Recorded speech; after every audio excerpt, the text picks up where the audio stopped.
Bhoot FM. The night comes alive with Graminphone.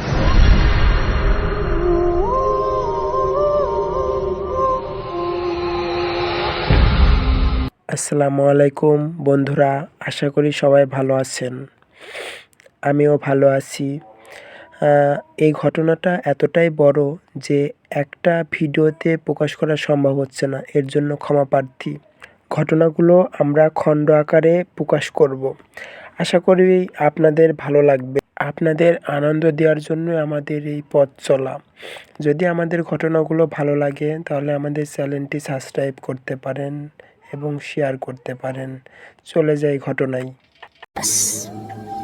300কে উপলক্ষে আজকের এই আল্ট্রা এপিসোডে সকলকে স্বাগতম জানাচ্ছি। আমি আফনান। দূরে কাছে, দেশে বা বিদেশে, যে যেখান থেকে আফনান দ্য হরর ওয়ার্ল্ডের আজকের এই আল্ট্রা আয়োজনে যুক্ত হয়েছেন, সকলকে জানাচ্ছি অন্তরের অন্তঃস্থল থেকে ভালোবাসা। কেননা আল্লাহর অশেষ রহমতে হাঁটি হাঁটি পা পা করে আমরা এতটুকু পথ আসতে পেরেছি, আলহামদুলিল্লাহ। এই জন্য মহান আল্লাহ তাআলার দরবার শুকরিয়া আদায় করি প্রথমেই। তারপর যে কৃতজ্ঞতা জানানোর জায়গাটা সেটা আপনাদের কাছে, কারণ আপনাদের ভালোবাসা আমাদেরকে আজ এতটুকু নিয়ে এসেছে। আপনারা যদি ঘটনা না পাঠাতেন তাহলে কি আমরা এ পর্যন্ত আসতে পারতাম? অনেক আগেই কিন্তু আমাদের পথ চলা থেমে যেত। আল্লাহর অশেষ রহমতে আমরা এতটুকু পথ আসতে পেরেছি, যার কারণে আমরা সব সময় আপনাদের কাছে কৃতজ্ঞতা যেমন প্রকাশ করি, সেই সাথে আপনাদের কাছে আমাদের একটা দাবিও আমরা সবসময় উপস্থাপন করি। সেটি হচ্ছে আমাদের এই পথ চলা যেন আরো দীর্ঘ হয়, আমাদের এই পথ চলায় যেন আরো অনেককে সামিল করতে পারি। সেই জন্য আপনাদের সহযোগিতাও কিন্তু অনেকটা প্রয়োজন আমাদের জন্য। কেননা আপনারা যদি অনেকের কাছে আমাদের এই চ্যানেল সম্পর্কে তথ্য তুলে ধরেন, চ্যানেলের লিঙ্কটা পাঠিয়ে দেন, তাহলে অনেকেই কিন্তু আমাদের চ্যানেলে যুক্ত হবেন, আর তাদের কাছ থেকে আরো অনেক নতুন নতুন ঘটনা আমরা পাবো। প্রিয় লিসেনার্স, আজকের এই এপিসোডটা আল্ট্রা এপিসোড বলার কারণ হচ্ছে আমরা এবারের মতো এমন একটি এপিসোড করতে যাচ্ছি যেটি আগের বারের থেকেও সম্পূর্ণ ভিন্ন রকমের। এটি হবে এখন পর্যন্ত আফনান দ্য হরর ওয়ার্ল্ডের সবচাইতে দীর্ঘ এপিসোড। আমাদের এবারের এপিসোডে দুই ধরনের ঘটনা থাকছে, এক দীর্ঘ ঘটনা আর দুই হচ্ছে ছোট ছোট ঘটনা। আপনারা যাতে সবকিছুর একটা সংমিশ্রণ পান আমাদের এই এপিসোডে, সেজন্যই মূলত আমরা এভাবেই এপিসোডটি সাজিয়েছি। এবারের এপিসোডের প্রথম যে ঘটনাটি সেটি থাকবে হচ্ছে রক্ত সম্রাট শিরোনামে। রক্ত সম্রাট শিরোনামের এই ঘটনাটি শোনার পর আপনাদের মনে হতে পারে এটি একটি গল্প, কিন্তু না, এটি কোনো গল্প নয়। এটি অনেকগুলো সত্য ঘটনাগুলো একত্র করে তারপর এটি সম্পাদনা করে দীর্ঘ একটি ঘটনা আকারে আপনাদের সামনে উপস্থাপন করা হবে ইনশাল্লাহ। তাই এটাকে কেউ গল্প মনে করবেন না। আর এই ঘটনা শোনার পর আপনাদের মনে অনেক প্রশ্ন জাগতে পারে, সেগুলো আমাদেরকে কমেন্ট করে জানাবেন ইনশাল্লাহ।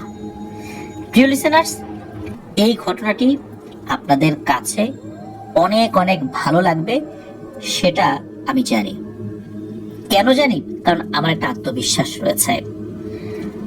আত্মবিশ্বাসের আরো একটি জায়গা রয়েছে, কারণ হচ্ছে এই ঘটনাটি যার কাছ থেকে সংগ্রহ করা হয়েছে, যিনি ঘটনা দিয়েছেন, তাদের পাঠানো প্রত্যেকটি ঘটনা আপনাদের মন জয় করেছে।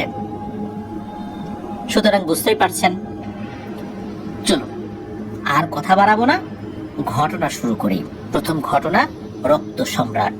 মূল ঘটনায় যাওয়ার আগে ঘটনার সংগ্রহের প্রেক্ষাপট কিছুটা বর্ণনা করে নেওয়া প্রয়োজন।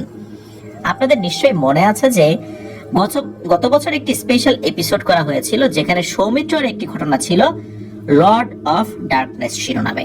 ঘটনাটি সৌমিত্র রয়কে দিয়েছিল তারই এক কাছের ছোট ভাই মাহিত, যার এনে দেয়া বেশ কয়েকটি ঘটনা ইতিমধ্যেই আপনাদের কাছে প্রশংসিত হয়েছে। লর্ড অফ ডার্কনেস ঘটনাটি মাহিত শুনেছিল ওরই এক বন্ধু হাসিনের কাছ থেকে, যে এখন কানাডাতে লেখাপড়া করছে। মূলত হাসিন মাহিদের সাথেই একসাথে ওদের এলাকাতে হাই স্কুল এবং কলেজ জীবন শেষ করে কানাডাতে লেখাপড়ার জন্য চলে যায়। বাংলাদেশে থাকাকালীন হাসিনের সাথে মাহিদের খুবই ঘনিষ্ঠ বন্ধুত্ব ছিল। মাহিদ বলেছে যে যখন রেডিও ফুর্তিতে জনপ্রিয় ভৌতিক শো হতো তখন ওরা একসাথে অনেকে শুনেছে সেগুলো।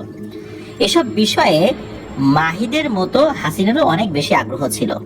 পরবর্তীতে এক সময় সেই প্রোগ্রামটা শেষ হয়ে যায় এবং হাসিনও লেখাপড়ার জন্য কানাডাতে চলে যায়।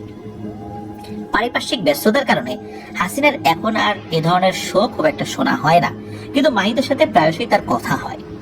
এভাবেই গত বছর মাহিদ যখন তাকে জিজ্ঞেস করেছিল যে সে যেহেতু কানাডাতে থাকে তাই ওখানকার কোনো ভৌতিক ঘটনা জানা আছে কিনা, তখনই কিন্তু মূলত সে মাহিদকে একটি ব্যতিক্রমধর্মী সত্য ঘটনা শেয়ার করেছিল, যেটি পরবর্তীতে লর্ড অফ ডার্কনেস নামে আমাদের প্ল্যাটফর্মে প্রচারিত হয়। এই ঘটনাটি প্রচার হওয়ার কয়েক মাস পর একদিন যখন হাসিনের সাথে মাহিদের কথা হচ্ছিল তখন হাসিন মাহিদকে খুবই অন্যরকম একটি ঘটনার কিছুটা অংশ বলে, যেটা সে ওই দিনের কিছুটা সময় শুনেছিল আর কি। যদিও বা তার আগেও কিছুটা হিন্টস তাকে দেওয়া হয়েছিল। যেহেতু বাংলাদেশের সময় এবং কানাডার সময় সম্পূর্ণ আলাদা, তাই হাসিনের সাথে মাহিদের প্রতিনিয়ত কথা বলার সুযোগ হয় না, তবে মাঝে মধ্যে ওরা কথা বলে। হাসিনের কাছে মাহিদ যেদিন ওই ঘটনাটির অংশ বিশেষ শুনেছিল তার কয়েকদিন পরই মাহিদ সৌমিত্র রয়কে ফোন করে ওই ঘটনাটির অংশটুকু বলে।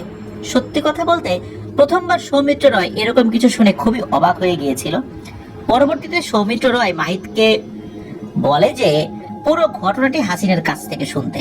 যেহেতু একটু আগেই বলা হয়েছে যে হাসিনের সাথে মাহিদের কেবল মাঝে মাঝে কথা বলার অবকাশ হতো, তাই এই পুরো ঘটনাটি হাসিনের কাছ থেকে শুনতে মাহিদের আরো বেশ কিছুটা সময় লেগে যায়।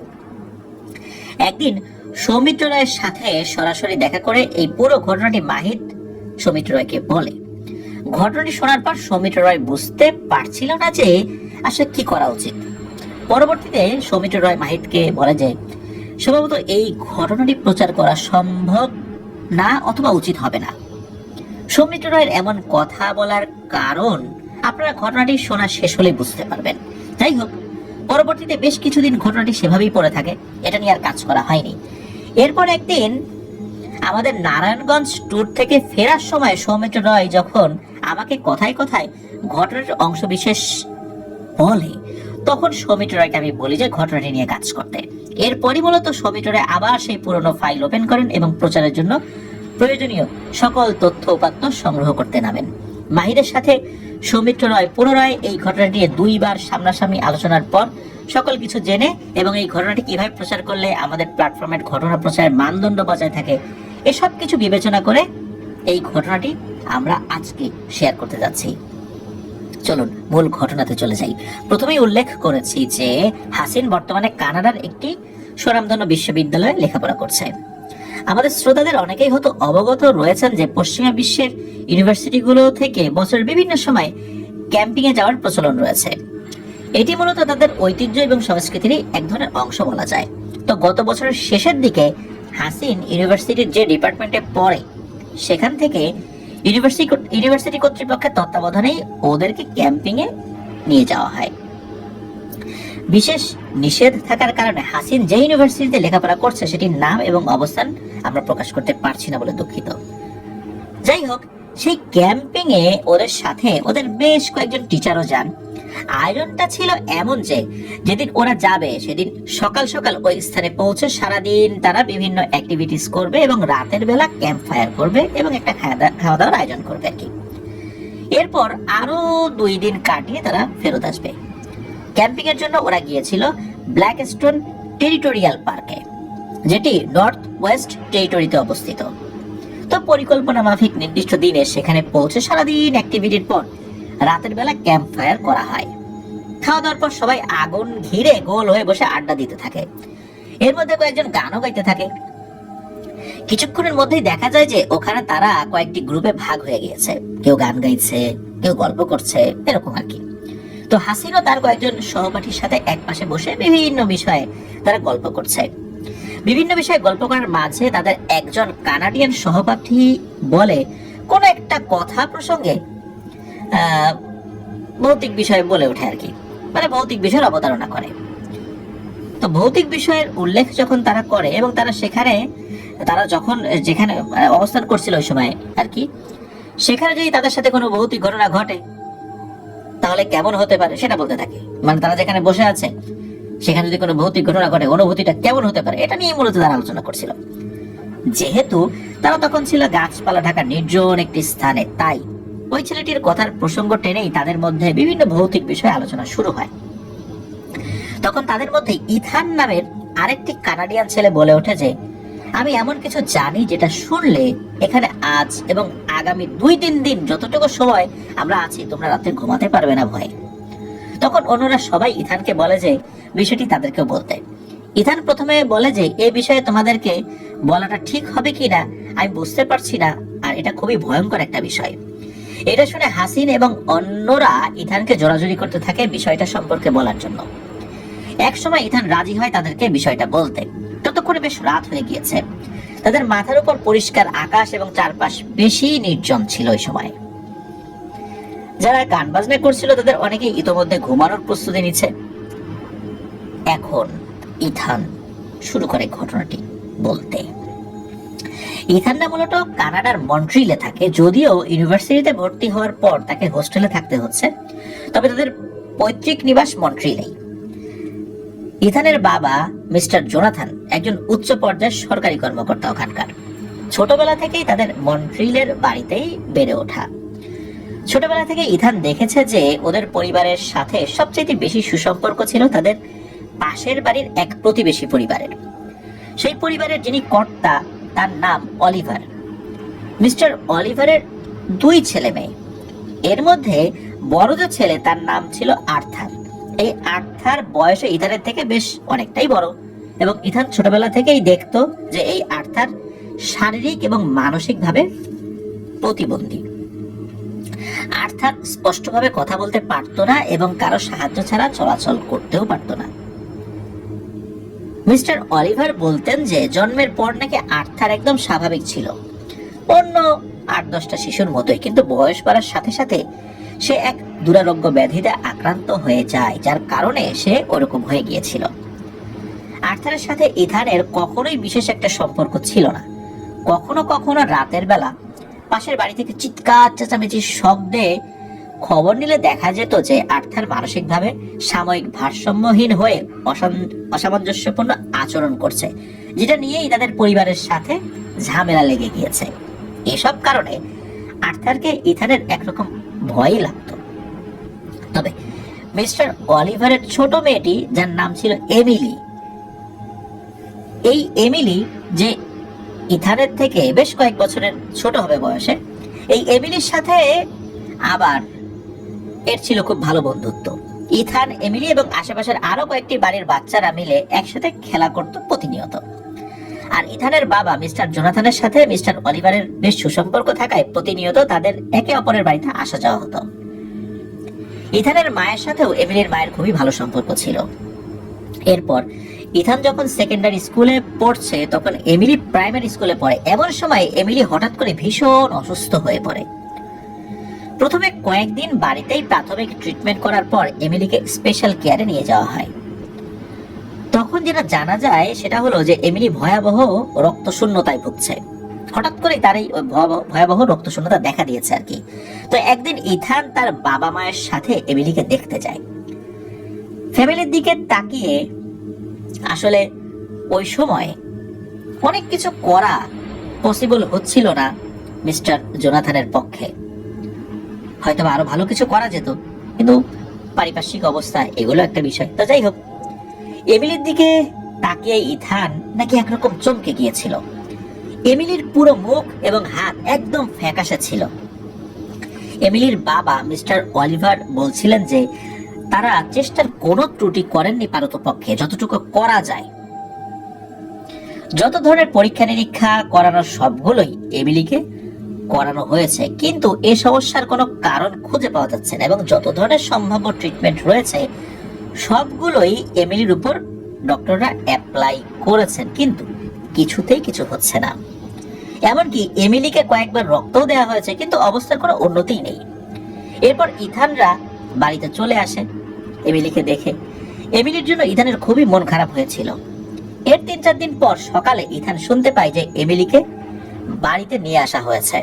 এই শুনে ইথান তাড়াতাড়ি তার মায়ের সাথে করে এমিলিকে দেখতে যায়। সেখানে গিয়ে ইথান দেখতে পায় যে এমিলি একরকম মৃত মানুষের মতো বিছানায় চুপ করে ঘুমিয়ে আছে। এমিলির সারা শরীর মনে হচ্ছে আরো বেশি ফ্যাকাশে হয়ে গেছে আগের তুলনায়। তখন এমিলির মা ইথানের মাকে বলেন যে ডক্টর নাকি বলেছেন যে যেহেতু স্পেশাল কেয়ারে এমিলির কোনো উন্নতি হচ্ছে না, তাই তাকে বাড়িতে রেখে ট্রিটমেন্ট করতে। এমিলির যেহেতু ছোট ভাই এরকম, এখন ছোট ভাইয়ের মনের উপরে এমিলির এই অবস্থার কোনো প্রভাব পড়ে কিনা, বা ছোট ভাইয়ের কারণে এমিলির কোনো সমস্যা হয় কিনা, এরকম একটা চিন্তা কিন্তু তাদের ছিল যে পারিপার্শ্বিক প্রভাবটা কেমন হবে। তবে মনে হলো যে এমিলিকে যদি বাড়িতে রেখে ট্রিটমেন্ট করা যায়, যেহেতু তার ছোট ভাই শারীরিকভাবে মানসিকভাবে প্রতিবন্ধী, হয়তোবা মোটামুটি কোনো একটা ভালো কিছু হতে পারে। বিভিন্ন বিষয় চিন্তা করে মূলত তাকে বাড়িতে নিয়ে আসা হয়েছিল আর কি। আসলে এমিলির মা যে ডক্টররা হাল ছেড়ে দিয়েছেন, সেটা আসলে বলতে গিয়ে উনি কান্নাকাটি করছিলেন। ওই দিন সন্ধ্যাবেলা ইথানের বাবা অফিস থেকে ফেরার পর এই মিস্টার অলিভারের সাথে দেখা করতে আসেন। মিস্টার অলিভার ইথানের বাবাকে গলার স্বর নিচু করে কিছু কথা বলার পর ইথানের বাবা ইথানকে সেখান থেকে পাশের ঘরে গিয়ে পড়ালেখা বা অন্য কাজ করতে বলেন। তখন বুঝতে পারে যে ওনারা এমন কোনো বিষয় আলোচনা করবেন যেটা হয়তোবা ওনারা চাচ্ছেন না যে ইথান শুনুক। তখন ইথান মনে মনে ভাবে যে নিশ্চয়ই ওনারা এমিলির বিষয়ে কথা বলবেন। ইথানের মনে এই ভেবে শঙ্কা জাগে যে এমিলির কোনো কঠিন রোগ হলো কিনা, যে বিষয়ে বড়রা তার সামনে বলতে চাচ্ছেন না। এমনকি ইথানের মাও সেখানে এসে ইথানকে ধমকের সুরে পাশের ঘরে যেতে বললেন। কিন্তু ইথান সবার সামনে পাশের ঘরে চলে যাওয়ার ভান করলেও সে দেয়ালের ওপাশে গিয়ে একটা জায়গায় লুকিয়ে বসে তাদের কথাগুলো শোনার চেষ্টা করছিলেন। ইথান ভাবে যে ওনাদের কথা থেকে যদিও কোনোভাবে কিছু জানা যায় যে আসলে তার কি সমস্যা হয়েছে, সে হয়তোবা এমিলিকে কোনো সাহায্য করতে পারে কিনা, এরকমটাই। যদিও বা আসলে সে কতটুকু পারবে তার এই বয়সে, সেটাও তো একটা বিষয়।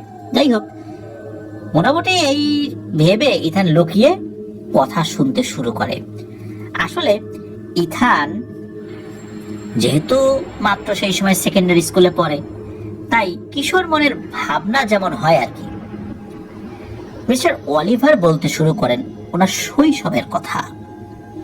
মিস্টার অলিভারের শৈশব থেকে মোটামুটি বেশ বড় একটি বিষয় উনি ওখানে বলেন। তো ওনার শৈশব মন্ট্রিলেই কেটেছে। এখানে উল্লেখ্য যে ইথানের দাদা মন্ট্রিলের বাড়িটি শেষ বয়সে এসে কিনেছিলেন।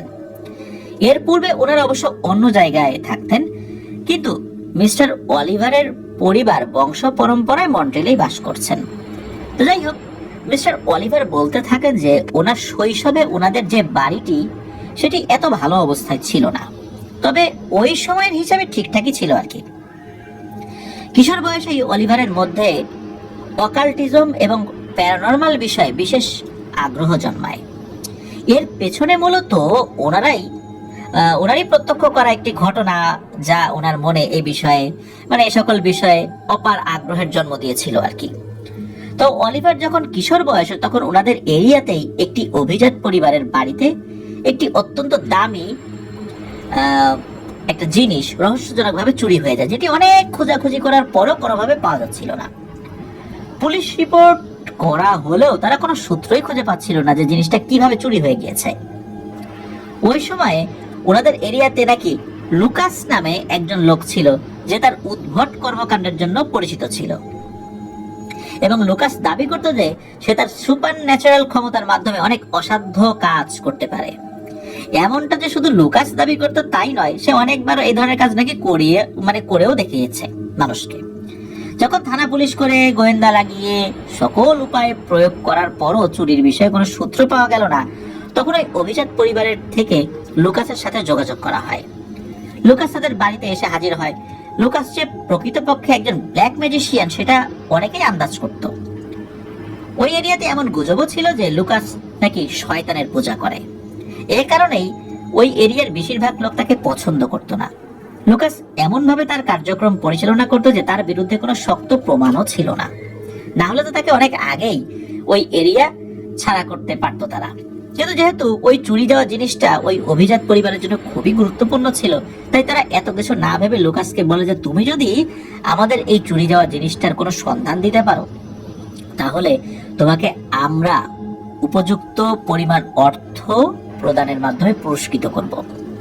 তখন লুকাস বেশ বড় একটা অঙ্কের ডলার চেয়ে বসে এবং সে বলে যে কাজ করার আগেই, মানে সে কাজ করার আগেই সেটা তাকে দিয়ে দিতে হবে, আগে ডলার পরে কাজ। তখন প্রথমে ওই পরিবার থেকে তাকে আগে অর্থ দেওয়ার জন্য অস্বীকৃতি জানানো হয়, কারণ লুকাস ওই এলাকায় মানে এসেছে হঠাৎ করেই, মানে স্থানীয় কেউ ছিল না এবং মাঝে মাঝে সে যে কোথায় চলে যেত কেউ জানতো না। কিন্তু লুকাসের সেই একই কথা, আগে ডলার পরে কাজ। যখন ওই পরিবার থেকে লুকাসকে বলা হলো যে তোমাকে তো একদিন দেখা গেল আর 10 দিন খুঁজেই পাওয়া যায় না, তোমাকে ডলার দেওয়ার পর তুমি যদি কাজটা না করে অন্য কোথাও হাওয়া হয়ে যাও তাহলে কি হবে? এ কথা শোনার পর লুকাস বলে যে তাদের কাছ থেকে ডলার নিয়ে সেখানেই বসে তার রিচুয়াল করবে এবং সে নিশ্চয়তা দিয়ে বলে যে সে নিজেই এই জিনিসটা ফেরত দেওয়ার ব্যবস্থা করবে। শুধু তাই না, লুকাস এটাও বলে যে চোর নিজে থেকে এসে জিনিস ফেরত দিয়ে যাবে। সেটা যদি না হয় তাহলে এই যে পরিমাণ অর্থ তাকে দেয়া হবে তার থেকে দ্বিগুণ পরিমাণ অর্থ নাকি এই অভিজাত পরিবারকে সেখানে বসেই ফেরত দিয়ে ওখান থেকে চুপচাপ বেরিয়ে যাবে। লুকাসের এমন আত্মবিশ্বাসী কথা শুনে এই পরিবারের সদস্যরা রাজি হয়ে যায় তার কথায়। এরপর লুকাস একটি নির্দিষ্ট দিনে তাদের বাড়িতে আসার কথা বলে চলে যায় এবং বলে যায় আপনারা ডলার রেডি করেন। ওদিকে ওই পরিবারের সমবয়সী দুই ভাইয়ের সাথে অলিভারের আবার খুব ভালো বন্ধুত্ব ছিল। একদিন খেলতে গিয়ে যখন ওই দুই ভাই অলিভারকে এসব কথা বলে এবং বলে যে তাদের বাড়িতে চুরি যাওয়া সেই দামি জিনিসটি খুঁজে দিতে আগামী সপ্তাহে লুকাস তাদের বাড়িতে আসবে, তখন অলিভার তাদেরকে অনুরোধ করে যে লুকাস কিভাবে এই জিনিসটা খুঁজে বের করে সেটা তারও দেখার বড্ড ইচ্ছা। তাই তারা যেন তাদের পরিবারের সাথে কথা বলে অলিভারকেও সেই সময় তাদের বাড়িতে অবস্থান করার সুযোগ করে দেয়। তখন ওই দুই ভাই অলিভারকে বলে যে কোনো সমস্যা নেই, আমরা বললে আমাদের পরিবারের মুরব্বী যারা আছে তারা না করবে না, তুমি চলে এসো। এর কয়েকদিন পর ওই দুই ভাই এসে অলিভারকে জানায় যে ওই দিন সন্ধ্যায় লুকাস তাদের বাড়িতে আসবে। এই শুনে বিকালে খেলার পর অলিভারও ওই দুই ভাইয়ের সাথে তাদের বাড়িতে গিয়ে উপস্থিত হয়। যেহেতু অনুমতি পাওয়া গিয়েছিল তাই বিকেলবেলা খেলার পর অলিভারও ওই দুই ভাইয়ের সাথে তাদের বাড়িতে গিয়ে উপস্থিত হয়েছে। সন্ধ্যা নামতেই লুকাস এসে পড়ে। সে বাড়িতে ঢুকেই পূর্বের চুক্তি অনুযায়ী তাকে প্রথমে ডলার দিতে বলে। বাড়ির সদস্যরাও তাকে সেই চুক্তি অনুযায়ী ডলারের বান্ডিলগুলো ধরিয়ে দেন। এরপর লুকাস তার সাথে থাকা একটি কালো চামড়ার ব্যাগ নিয়ে এসেছিল, যেটি ওই চামড়ার ব্যাগের মধ্যে টাকাগুলো নিয়ে যে রাখবে, হঠাৎ করে ওই টাকাগুলো তার ব্যাগে ঢুকায় না, টেবিলের উপর এক জায়গায় রেখে দেয়। প্রথমে ঢোকানোর একটা চেষ্টা করেছিল, তারপর কি মনে করে আবার টেবিলের উপর এক জায়গায় রাখে আর কি। এরপর লুকাস বলে যে আপনাদের বাড়ির সব সদস্যদের এখানে উপস্থিত হতে বলুন। এরপর কয়েক মিনিটের মধ্যেই পরিবারের সদস্য এবং সকল কর্মচারীরাও সেখানে এসে হাজির হয়। লুকাস তখন বলে আমি জানি যে আপনারা এখানে যারা উপস্থিত রয়েছেন তাদের মধ্যেই একজন মূল্যবান জিনিসটি চুরি করেছেন। যিনি এই কাজটা করেছেন আমি তাকে একটা সুযোগ দিব, আমি 13 থেকে 1 পর্যন্ত গুনবো, উল্টো গুনা যেটা আর কি। এর মধ্যেই যিনি কাজটি করেছেন তিনি স্বীকার করবেন এবং ওই জিনিসটা ফিরিয়ে দেওয়ার প্রতিশ্রুতি দেবেন। যদিও ওই জিনিসটি এখনই ফিরিয়ে দেওয়া সম্ভব না সেটাও আমি জানি, কারণ ওই জিনিসটি এই মুহূর্তে এই বাড়িতে নেই।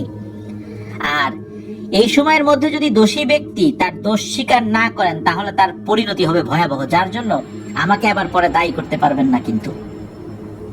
এরপর লুকাস 13 থেকে উল্টো গুনতে থাকে। 13, 12 গুনছিলেন ইংরেজিতে, আমরা বলছি যেহেতু বাংলায় আর কি। যাই হোক, 13 থেকে 13, 12, 11, 10 এইভাবে গুনতে গুনতে 1 পর্যন্ত গুনে শেষ করে ফেলেছে, কিন্তু তখন পর্যন্ত কেউ কিচ্ছুটি স্বীকার করে না।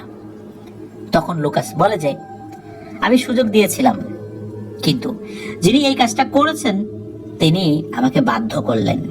এই বলে লুকাস তার সাথে করে নিয়ে আসা কালো চামড়ার ওই ব্যাগটার চেইন খুলে তার ভিতরে হাত ঢুকিয়ে দেয়। ব্যাগটির ভিতরে হাত ঢুকিয়ে সে কিন্তু কিছু বের করে আনে না, বরং ব্যাগটির মধ্যেই কোনো কিছু একটা করতে থাকে, মনে হচ্ছে ভিতরে হাত ঘোরাচ্ছে, এরকম কিছু একটা করছে আর কি। তখন উপস্থিত সবাই অনুভব করে যে লুকাস ব্যাগের ভেতর একটি হাত ঢুকে সম্ভবত শুকনো কাঠের মতো কোনো কিছু একটা হাত দিয়ে চেপে চেপে ভাঙতে শুরু করে, যার কারণে মটমট মটমট শব্দ হচ্ছিল। আর যখনই সে এটা শুরু করে তখন ওই বাড়ির একজন লোক, যে কয়েক মাস হয়েছিল সেখানে কাজ করতে এসেছিল এবং সে মধ্যবয়সী ছিল, সে হঠাৎই চিৎকার করতে শুরু করে।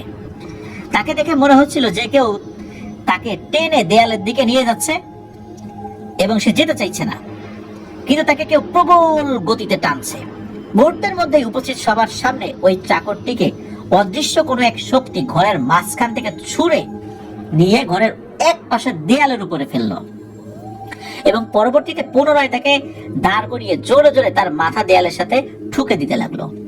মুহূর্তের মধ্যেই শক্ত দেয়ালে ক্রমাগত বাড়ি লাগতে থাকার কারণে ওই লোকটির মাথা ফেটে রক্ত পড়তে থাকে এবং লোকটি তীব্র যন্ত্রণায় চিৎকার করতে থাকে। উপস্থিত সবাই ঘটনার আকস্মিকতায় আতঙ্কিত হয়ে পড়ে। সেখানে উপস্থিত অলিভার এবং তার সমবয়সী বন্ধু ওই বাড়ির 2 ভাই এই দৃশ্য দেখে খুব ভয় পেয়ে যায় এবং চিৎকার করে ওঠে। তখন ওই লুকাস ওই ব্যক্তিটাকে উদ্দেশ্য করে চিৎকার করে বলে যে, এখন কি সত্যটা স্বীকার করবে নাকি তোমাকে জানে মেরে ফেলবো? লুকাস এমন এক নির্মম এবং ভয়ঙ্কর স্বরে কথাটি বলেছিল যে তার উপর মনে হচ্ছে স্বয়ং শয়তান ভর করেছে। কিন্তু তখনও কিন্তু সে তার ওই চামড়ার ব্যাগের মধ্যে হাত ঢুকিয়ে মটমট করে কিছু একটা ভেঙেই যাচ্ছিল। যখন ওই লোকটার সাথে ভয়ানক ঘটনা ঘটেই যাচ্ছিল আর কি, তখনও মানে সে এইটা করছিল আর কি। তখন ওই লোকটা যন্ত্রণায় কাতরাতে কাতরাতে স্বীকার করে যে সেই চুরি করেছে এবং লুকাসকে ঈশ্বরের দোহাই দেয় তাকে ছেড়ে দেওয়ার জন্য। এদিকে ওই পরিবারের সদস্যরা চলমান ঘটনাটির ভয়াবহ পরিস্থিতি আঁচ করে লুকাসকে অনুরোধ করেন যে যেহেতু সে তার দোষ স্বীকার করেছে তাই ওকে ছেড়ে দাও। এরপর লুকাস ব্যাগটির ভেতর থেকে তার হাতটি বের করে নিয়ে আসে এবং ওই মটমট করে ভাঙার শব্দটিও থেমে যায়। লুকাস ব্যাগ থেকে হাত বের করে নেয়ার সাথে সাথেই মনে হয় যেন ওই লোকটিকে অদৃশ্য কোনো একটা জিনিস ছুঁড়ে মাটিতে ফেলে দিল। তখন উপস্থিত সবাই ওই লোকটিকে ধরাধরি করে অন্য ঘরে নিয়ে যায়। আসলে ওই পরিবারের কর্তা এবং অন্যান্য সদস্যরা বুঝতে পারেননি যে লুকাস এরকম ভয়ানক কোনো কিছুর প্র্যাকটিস করে। লুকাস তখন বলে যে এই লোকটার কাছে থেকেই তোমরা জেনে নিও যে সে কোথায় কিভাবে ওই জিনিসটা রেখেছে আর সে কিভাবেই চুরিটা করেছে আর সেই জিনিস সে কার কাছে নিয়ে রেখেছে। এই বলে সে টেবিলের উপর রাখা ডলারের বান্ডিল গুলোকে তার সাথে নিয়ে আসা ওই চামড়ার ব্যাগটিতে এইবার ঢুকিয়ে রাখতে রাখতে বলে যে এখানে যা যা হলো তা বাইরের কারো কাছে না বলাটাই ভালো হবে। তোমাদের কাজ তো হয়ে গিয়েছে, এসব নিয়ে আর বাইরে আলোচনা করো না। এরপর সে টাকাগুলো ব্যাগের মধ্যে ঢুকিয়ে নিয়ে বাড়ি থেকে বের হয়ে যায়। পরবর্তীতে জানা গিয়েছিল ওই যে ব্যক্তিটি যিনি চুরি করেছিল নাকি সবার অলক্ষ্যে বিশেষ কৌশলে মূল্যবান ওই জিনিসটা চুরি করে বেশ কয়েক মাইল দূরে অন্য একটি এলাকায় তার এক আত্মীয়ের কাছে রেখে এসেছিল। সে এমন ভাবে কাজটি করেছিল যে পুলিশও কোনো সূত্র পায়নি। পরবর্তীতে প্রশাসনের সহায়তা সেখান থেকে ওই জিনিসটি উদ্ধার করা হয়েছিল। ওই বছরের শেষ দিকে লুকাস হঠাৎ ওই এরিয়া থেকে রহস্যজনকভাবে উধাও হয়ে যায়। লুকাস ওই এরিয়াতে একটা বাড়ি ভাড়া করে থাকতো। সেটি দীর্ঘদিন ধরে তালাবদ্ধ থাকার পর বাড়ির মালিক এসে তালা ভেঙে দেখেন যে সারা বাড়িতে এক টুকরো কাগজও পড়ে নেই, আসবাবপত্র বা অন্যান্য জিনিস তো পরের কথা। তখন সবাই খুবই অবাক হয়েছিল যে লুকাস যদি সেখান থেকে শিফট হয়েই যায় তাহলে অন্তত কেউ না কেউ তো তাকে বাড়ি থেকে আসবাবপত্র বা অন্যান্য জিনিস নিয়ে যেতে দেখবে। তাহলে জিনিসগুলো সে কিভাবে নিয়ে গেল? পরবর্তীতে ওই এরিয়াতে আর লুকাসকে নাকি কখনোই দেখা যায়নি। মিস্টার অলিভার বলতে থাকেন যে এই অদ্ভুত ঘটনাটি যেটি উনি কিশোর বয়সে প্রত্যক্ষ করেছিলেন এটি ওনাকে বিশেষভাবে অনুপ্রাণিত করে। অকাল্টিজম এবং সুপার ন্যাচারাল বিষয়ে ওনার আগ্রহ এই ঘটনাটি নিজ চোখে প্রত্যক্ষ করার পর আরো শতগুণে বেড়ে যায়। উনি ভাবতে শুরু করেন যে লুকাসের মতো এমন অলৌকিক ক্ষমতা যদি ওনার কাছেও থাকতো তাহলে তিনি কত কিছুই না করতে পারতেন। এই ঘটনাটি দেখার পর উনি এসব বিষয় নিয়ে গবেষণা এবং জ্ঞান অর্জন করেই অবসর পার করতে শুরু করেন। এভাবে কেটে যায় সময়। এ পর্যন্ত বলে মিস্টার অলিভার একটু থামেন। এরপর উনি একটি দীর্ঘশ্বাস ফেলে ইথানের বাবা মিস্টার জোনাথনকে বলেন যে আমি আপনাদের কাছে এসেছি সাহায্যের আশায়। আপনাদের আমি এতক্ষণ পর্যন্ত যতটুকু বলেছি, আমি যদি ততটুকু পর্যন্তই থাকতাম তাহলে আজ আমার ছেলে মেয়ের এই করুণ অবস্থা হতো না। মিস্টার অলিভারের এই কথা শুনে ইথানের বাবা মিস্টার জোনাথন বলেন যে আপনি নির্দ্বিধায় আমাদেরকে সবটা খুলে বলুন। আপনাদের সাথে আমাদের এতদিনের পারিবারিক সুসম্পর্ক, আমার দ্বারা যদি আপনার কোনো ন্যূনতম সাহায্য করা সম্ভব হয় তাহলে সেটা আমি অবশ্যই করার চেষ্টা করব। ইথানের বাবার মুখে একথা শুনে মিস্টার অলিভারের দু চোখ এক মুহূর্তের জন্য ছলছল করে ওঠে। তিনি আবার নিজেকে সামলে নিয়ে বলতে শুরু করেন, আনুমানিক 1988 সাল, তখন সবেমাত্র যুবক বয়সে উনি উপনীত হয়েছেন। এমন সময়ে উনি একটি ছোট চাকরি করতে শুরু করলেন। 19 বছর বয়স থেকেই উনি বিভিন্ন ধরনের কাজ করেছেন, কিন্তু কোনো কাজে উনি মানসিক প্রশান্তি পেতেন না। ওনার তরুণ মন সবসময় স্বল্প পরিশ্রমের বিনিময়ে অনেক বড় সাফল্যের রাস্তা খুঁজতে থাকতো। ওনার কাজের ব্যস্ততার ফাঁকে ফাঁকে উনি এই যে অকাল্টিজম এবং সুপার ন্যাচারাল বিষয়ে ঘাটাঘাটি করা কিন্তু চালিয়েই যাচ্ছিলেন। এসব বিষয়ে নিয়মিত খোঁজখবর রাখার কারণে উনি ইতোমধ্যে আরো বেশ কিছু ব্যক্তিত্বের সাথে পরিচিত হয়ে গিয়েছিলেন যারা এসব নিয়ে চর্চা করেন। তো তাদের করা বেশ কিছু অবাক কার্যক্রম উনি প্রত্যক্ষ করার সুযোগ পেয়েছিলেন। যখনই উনি রাতের বেলা একাকী এসব বিষয় নিয়ে ভাবতেন তখনই ওনার মনে পড়তো কিশোর বয়সে সেই জাদুকর লুকাসের ভয়ানক ক্ষমতার কথা, যা উনি নিজের চোখে দেখেছিলেন। এগুলো নিয়ে প্রতিনিয়ত ভাবনা চিন্তা করতে করতে একসময় ওনার মনে যে চেপে যায় যে উনিও যে করেই হোক এরকম কোন একটা অতি প্রাকৃত ক্ষমতার অধিকারী হবেনি।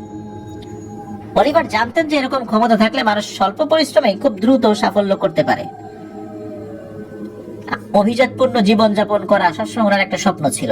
আর ওই যে লুকাস একটু কাজ করে কতগুলো ডলার হাতিয়ে নিয়ে গেল, এটা তো উনি দেখেছিলেন যে এই পরিমাণ ডলার উপার্জন করা তার সারা জীবনের পরিশ্রমের ফসল হতে পারে, অথচ সে মাত্র কয়েক মিনিটের মধ্যে সেটা করে ফেললো। তো এগুলো তো উনি দেখেছেন আর কি। অনেক ভাবনা চিন্তার পর উনি সিদ্ধান্ত নেন যে উনি ওই সময় যে চাকরিটা করছিলেন সেটা উনি ছেড়ে দিবেন, কারণ সেটাতে দিনের পর দিন ওনার ব্যয় করতে হচ্ছিল। অনেক সময়ও উনি পাচ্ছিলেন না, মানে অবসর সময় পাচ্ছিলেন না। আর বিশেষ কোনো অবসর সময় যেহেতু উনি পাচ্ছিলেন না, তার ওই চিন্তা ভাবনাগুলোকে বাস্তবায়ন করার জন্য এই জন্য উনি চাকরিটা ছেড়ে দেওয়ার সিদ্ধান্ত নিয়েছিলেন। তো সেই চিন্তা ভাবনা মাফিক যথারীতি উনি সেই চাকরিটি ছেড়ে অন্য একটা কাজ নেন, যেটাতে দিনের অর্ধেক ভাগ সময় ওনাকে কাজ করতে হবে। এরকম ভালোই হলো ওনার জন্য। ওই কাজটা করে উনি অর্থ উপার্জন করবেন এবং ওনার নির্দিষ্ট লক্ষ্যে মনোনিবেশ করার মতো পর্যাপ্ত সময়ও উনি পাবেন। অলিভার যেটা করতেন সেটা হলো প্রতিনিয়ত কাজের ক্ষেত্রে যাদের সাথে ওনার ঘনিষ্ঠ সম্পর্ক গড়ে উঠতো তাদের সাথে উনি ওনার এই অকাল্টিজম এবং সুপার ন্যাচারাল বিষয়ে ওনার যে আগ্রহ রয়েছে সেই ব্যাপারটি শেয়ার করতেন। তো উনি নতুন যেখানে কাজে জয়েন করেন সেখানে অল্প কিছুদিনের মধ্যেই জ্যাকব নামের স্থানীয় একটা ছেলের সাথে ওনার ভালো পরিচয় হয়ে যায়। এই জ্যাকবকে উনি কথায় কথায় একদিন ওনার আগ্রহের বিষয়টা জানান, এবং যেহেতু উনি একটি বিষয় নিয়ে দৃঢ় সিদ্ধান্ত নিয়েছিলেন তাই কথার ছলে উনি জ্যাকবকে জিজ্ঞেস করেন যে আচ্ছা, তুমি কি এমন কাউকে চেনো যে এই ধরনের জাদুবিদ্যা বা অকাল্টিজম এবং সুপার ন্যাচারাল মানে অতি প্রাকৃত বিষয় প্র্যাকটিস করে? তখন জ্যাকব অলিভারকে বলে যে দেখো, এইসব বিষয়ে আসলে স্বাভাবিকভাবে চিন্তা করা উচিত না, আর এগুলো স্বাভাবিক কোনো বিষয়ও না। ব্যক্তিগতভাবে আমি নিজে এসব বিষয়ে খুব একটা বিশ্বাস করতাম না, কিন্তু আমার এক বন্ধু যার নাম মার্টিন, সে কয়েক মাস আগেও একটা কারখানায় কাজ করত এবং তার পারিশ্রমিকও ছিল সে খুবই অল্প। সে এখন কোনো কাজ করে না, অথচ সচ্ছল জীবনযাপন করছে এসব করে। জ্যাকবের মুখে একথা শুনে অলিভারের খুবই কৌতূহল বোধ হয়। তো উনি জ্যাকবকে অনুরোধ করেন যে বিষয়টি বিস্তারিত বলতে থাকে। তখন জ্যাকব ওনাকে বলেন যে বিষয়টি সম্পর্কে আমি নিজেও খুব বেশি জানি না, কিন্তু তুমি যেহেতু এত করে জানতে চাইছো তাই তোমাকে বলি।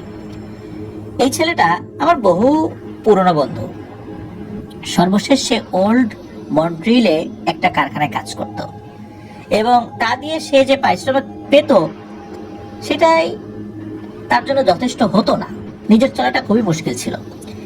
এক পর্যায়ে তার বৃদ্ধ বাবার অসুস্থতার কারণে সে প্রচন্ড অর্থ কষ্টে পড়ে যায় এবং আমার কাছ থেকে কিছু ডলার ধার নিয়ে যায়।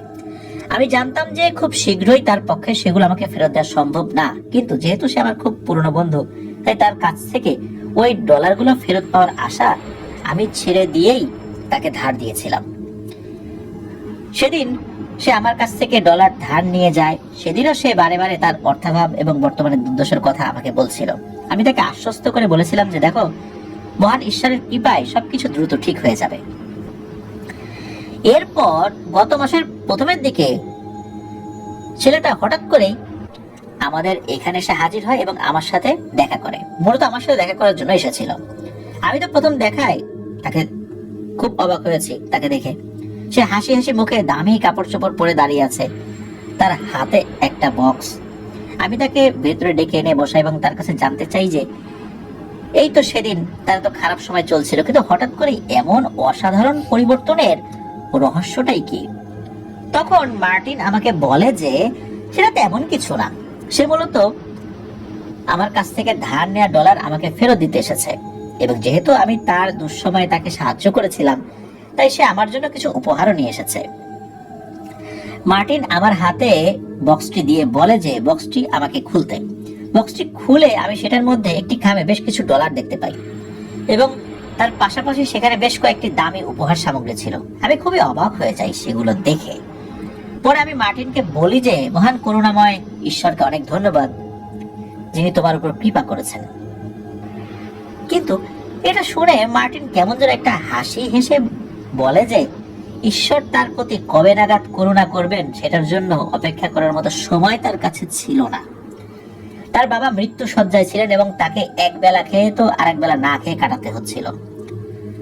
মার্টিনের মুখে এমন কথা শুনে তো আমার আরো একবার অবাক হওয়ার পালা। আমি মার্টিনকে বললাম যে তোমার যদি কোনো বিশেষ উপায় থাকে তাহলে আমাকেও বলো, কারণ আমারও যে সময় খুব একটা ভালো কাটছে এমনটাও নয়।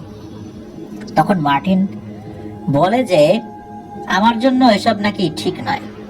এরপর সে জানায় যে সে নাকি বর্তমানে মন্ট্রিলের পশ্চিম প্রান্তে একটা জায়গায় এমন একটা কিছুর সাথে যুক্ত রয়েছে যেখানে অনেক অসম্ভবই সম্ভব, যেখানে যুক্ত থাকা মানুষেরা ঈশ্বর এবং আত্মীয় স্বজন ও বন্ধু বান্ধবদের অনুগ্রহ নিয়ে বাঁচে না।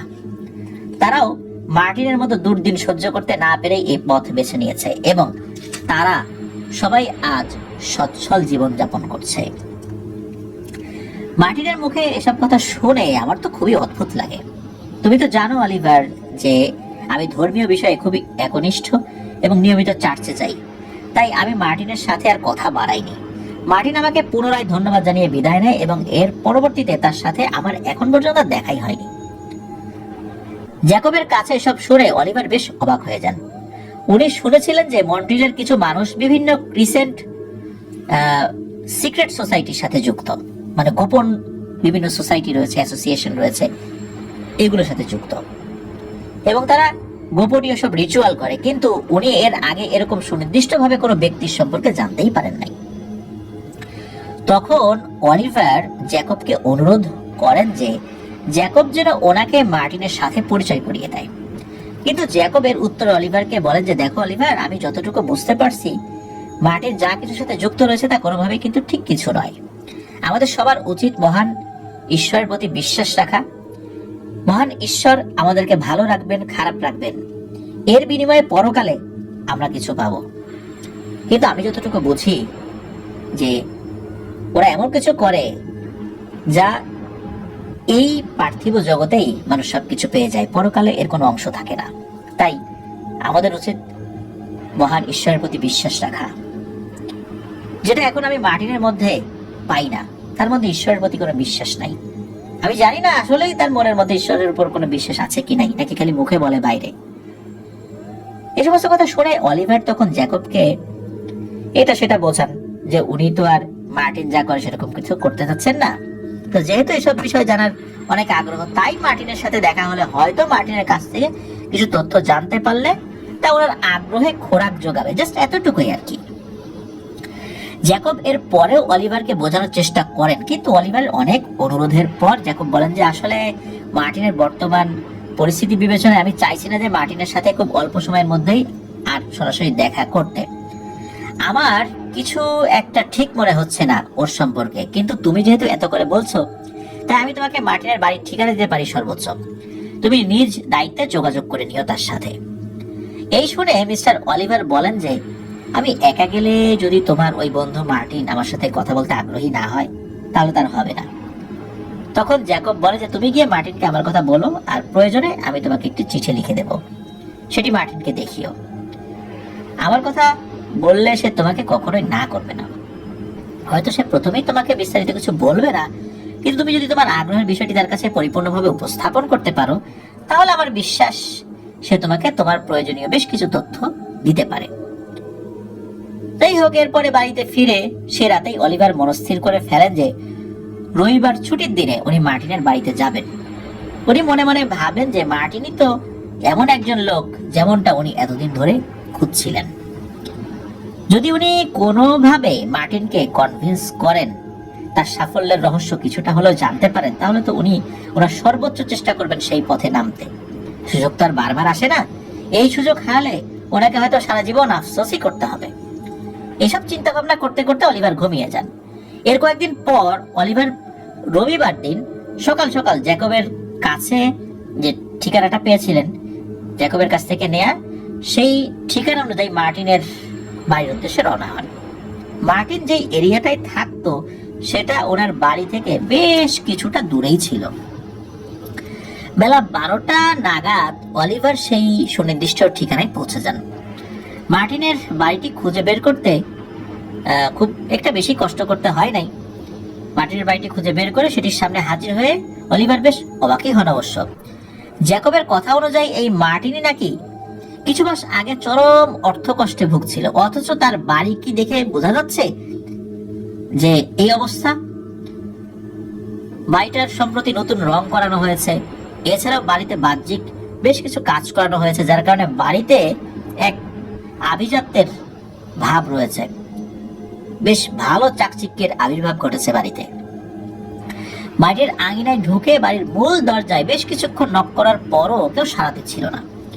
বেশ অনেকটা সময় পর বয়স্ক একজন মহিলা খুবই আস্তে আস্তে দরজাটি একটু ফাঁকা করে জিজ্ঞেস করেন যে আপনি কে এবং কাকে চাইছেন। তখন অলিভার তার পরিচয় দেন এবং বলেন যে তিনি মার্টিনের সাথে দেখা করতে এসেছেন। তখন ওই মহিলাটি ওনাকে জিজ্ঞেস করেন যে উনি মার্টিনের কোনো বন্ধু কিনা এবং মার্টিনকে কিভাবে চেনেন। অলিভার তখন জ্যাকবের কথা বলে এবং বলে যে উনি একটি গুরুত্বপূর্ণ বিষয়ে কথা বলতে মার্টিনের সাথে দেখা করতে এসেছেন। বৃদ্ধ মহিলাটি জ্যাকবের সাথে অলিভারের বন্ধুত্বের সম্পর্কের কথা শুনে বলেন যে উনি মার্টিনের মা। মূলত জ্যাকব মার্টিনের অনেক পুরনো বন্ধু হয় এবং তাদের খারাপ সময়ে তাদেরকে সাহায্য করায়। মার্টিনের মা জ্যাকবকে খুব ভালোভাবে চিনতেন এবং সম্পর্কে ওনার বেশি জ্যাকব সম্পর্কে ওনার বেশ সুধারণাও ছিল। মার্টিনের মা আরো জানান যে মার্টিন গতকাল শেষ রাতে বাড়িতে ফিরেছে এবং সে এখনো ঘুম থেকে উঠেছে কিনা এটাকে দেখতে হবে। এরপর উনি অলিভারকে বাড়ির ভেতরে আসতে বলেন এবং একটি সোফায় বসতে বলেন। মার্টিনের মা বলেন যে মার্টিন আমাকে অনেকবার সতর্ক করে দিয়েছে যেন আমি অপরিচিত কাউকে বাড়ির ভেতরে কোনোভাবে ঢুকতে না দিই, কিন্তু তুমি যেহেতু জ্যাকবের বন্ধু, তাই আশা করছি তুমিও কোনো শুভাকাঙ্ক্ষী হবে হয়তো আমাদের। এই বলে উনি বাড়ির ভেতরের দিকে ঢুকে যান মার্টিনকে ডেকে দিতে। অলিভার সোফায় বসে চারপাশে তাকিয়ে বেশ অবাক হচ্ছিলেন। ঘরের আসবাবপত্রগুলো বেশ দামি ছিল এবং দেখেই বোঝা যাচ্ছিল যে সেগুলো খুব বেশি দিন আগে কেনা হয়নি।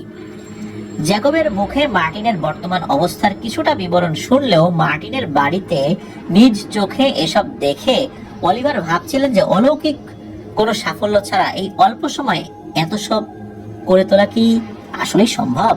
অসম্ভব। অলৌকিক কোনো সাহায্য অবশ্যই নিয়েছে, তা নাহলে তো এটা হতো না।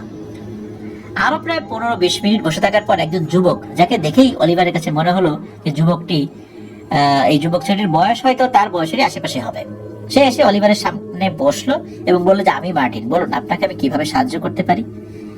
ছেলেটির কণ্ঠস্বরে বোঝা যাচ্ছিল যে সে সবে মাত্র ঘুম থেকে উঠেছে। তখন অলিভার মার্টিনকে জ্যাকবের সাথে তার বন্ধুত্বের বিষয়টি এবং জ্যাকব যে তার একজন ঘনিষ্ঠ সহকর্মী এবং সে আসলে কি কারণে এখানে মার্টিনের সাথে দেখা করতে এসেছে তা মার্টিনকে খুলে বলে। অলিভারের কাছ থেকে এসব শুনে মার্টিন তাকে প্রশ্ন করে যে আপনার এসব বিষয়ে আগ্রহ কবে থেকে মিস্টার অলিভার? তখন অলিভার তাকে জানান যে শৈশব থেকেই উনি এই জাদুবিদ্যা, অকাল্টিজম এবং অতিপ্রাকৃত বা সুপার ন্যাচারাল বিষয়ের প্রতি এক অন্য ধরনের টান অনুভব করেন এবং একই সাথে কিশোর বয়সে সেই লুকাসের ঘটনাটি উনি উল্লেখ করতে ভুলেন না মার্টিনের সামনে। আর লুকাসের ঘটনাটি যে তাকে আরো দৃঢ়ভাবে আগ্রহ সৃষ্টি করতে সাহায্য করেছে সেটি উনি বলেন। অলিভারের কথা শুনে মার্টিন কিছুক্ষণ চুপ করে থাকে, ততক্ষণে তার ঘুম ভাব একদমই কেটে গিয়েছিল। এরপর নিজ মনে কিছু চিন্তা ভাবনা করে মার্টিন বলে যে দেখুন অলিভার, আপনি আমার কাছে যে বিষয় জানতে এসেছেন তা শুধুমাত্র জ্ঞান অর্জন ও গবেষণার উপযোগী বিষয় নয়। এই বিষয়ে আমি আপনাকে খুব বেশি কিছু বলতে পারবো না, কারণ এ সম্পর্কে আমি যতটুকু জানি ততটুকু আমি শুধু তাদের কাছেই বলতে পারবো যারা এর সাথে সরাসরি জড়িত। তবে আমি আপনাকে আপাতত শুধু এতটুকু বলতে পারি যে এটা শুধু জানাশোনার মধ্যে কোনো সীমাবদ্ধ বিষয় নয়, বরং এটি একটি চর্চা বা প্র্যাকটিস। বিষয়টি মোটেও কোনো সাধারণ বিষয় নয়, তা হয়তো আপনি ইতিমধ্যে উপলব্ধি করতে পেরেছেন। আপনার কথাবার্তা শুনে শুধু আমি আপনাকে এতগুলো কথা বললাম কারণ মনে হয়েছে যে আপনি এই বিষয়ে একজন উপযুক্ত ব্যক্তি। তা না হলে আমি এসব বিষয়ে কারোর সাথে কোনো আলোচনাই করি না, এমনকি একটা শব্দ উচ্চারণ করি না, যেহেতু আমি আমার বন্ধু জ্যাকবের কাছেও তেমন কিছু বলিনি। বুঝতেই পারছেন কেন বলিনি। তখন অলিভার মার্টিনকে খুবই অনুরোধ করে যে এই বিষয়ে আরো কিছু ওনাকে বলতে, কিন্তু মার্টিন কিছুতেই রাজি হয় না। অলিভার বুঝতে পারেন যে মার্টিন এভাবে কিছু বলবে না, তাই উনি মার্টিনকে কনভিন্স করার জন্য মিছিমিছি বলেন যে উনি বর্তমানে চরম অর্থাভাবে রয়েছেন এবং উনি সবসময় চেষ্টা করেছেন নিজের আর্থিক কষ্ট দূর করার জন্য, কিন্তু কোনো কাজ হচ্ছে না। তাই মার্টিন যদি এখন তাকে সাহায্য না করে তাহলে হয়তো কয়েকদিন পর তাকে পথে বসা ছাড়া কোনো উপায় থাকবে না। বেশ কিছুক্ষণ এ ধরনের কথা বলার পর মার্টিন অলিভারের কথায় কিছুটা কনভিন্স হয়। এরপর মার্টিন বলে যে দেখুন অলিভার, আমি আপনাকে প্রথমেই বলেছি যে এটা একটা প্র্যাকটিস বা চর্চা, তাই আপনি যদি এর সাথে সরাসরি যুক্ত হওয়ার জন্য প্রাথমিক অঙ্গীকার ব্যক্ত করতে পারেন তাহলে আমি আপনাকে সহযোগিতা করার চেষ্টা করতে পারি।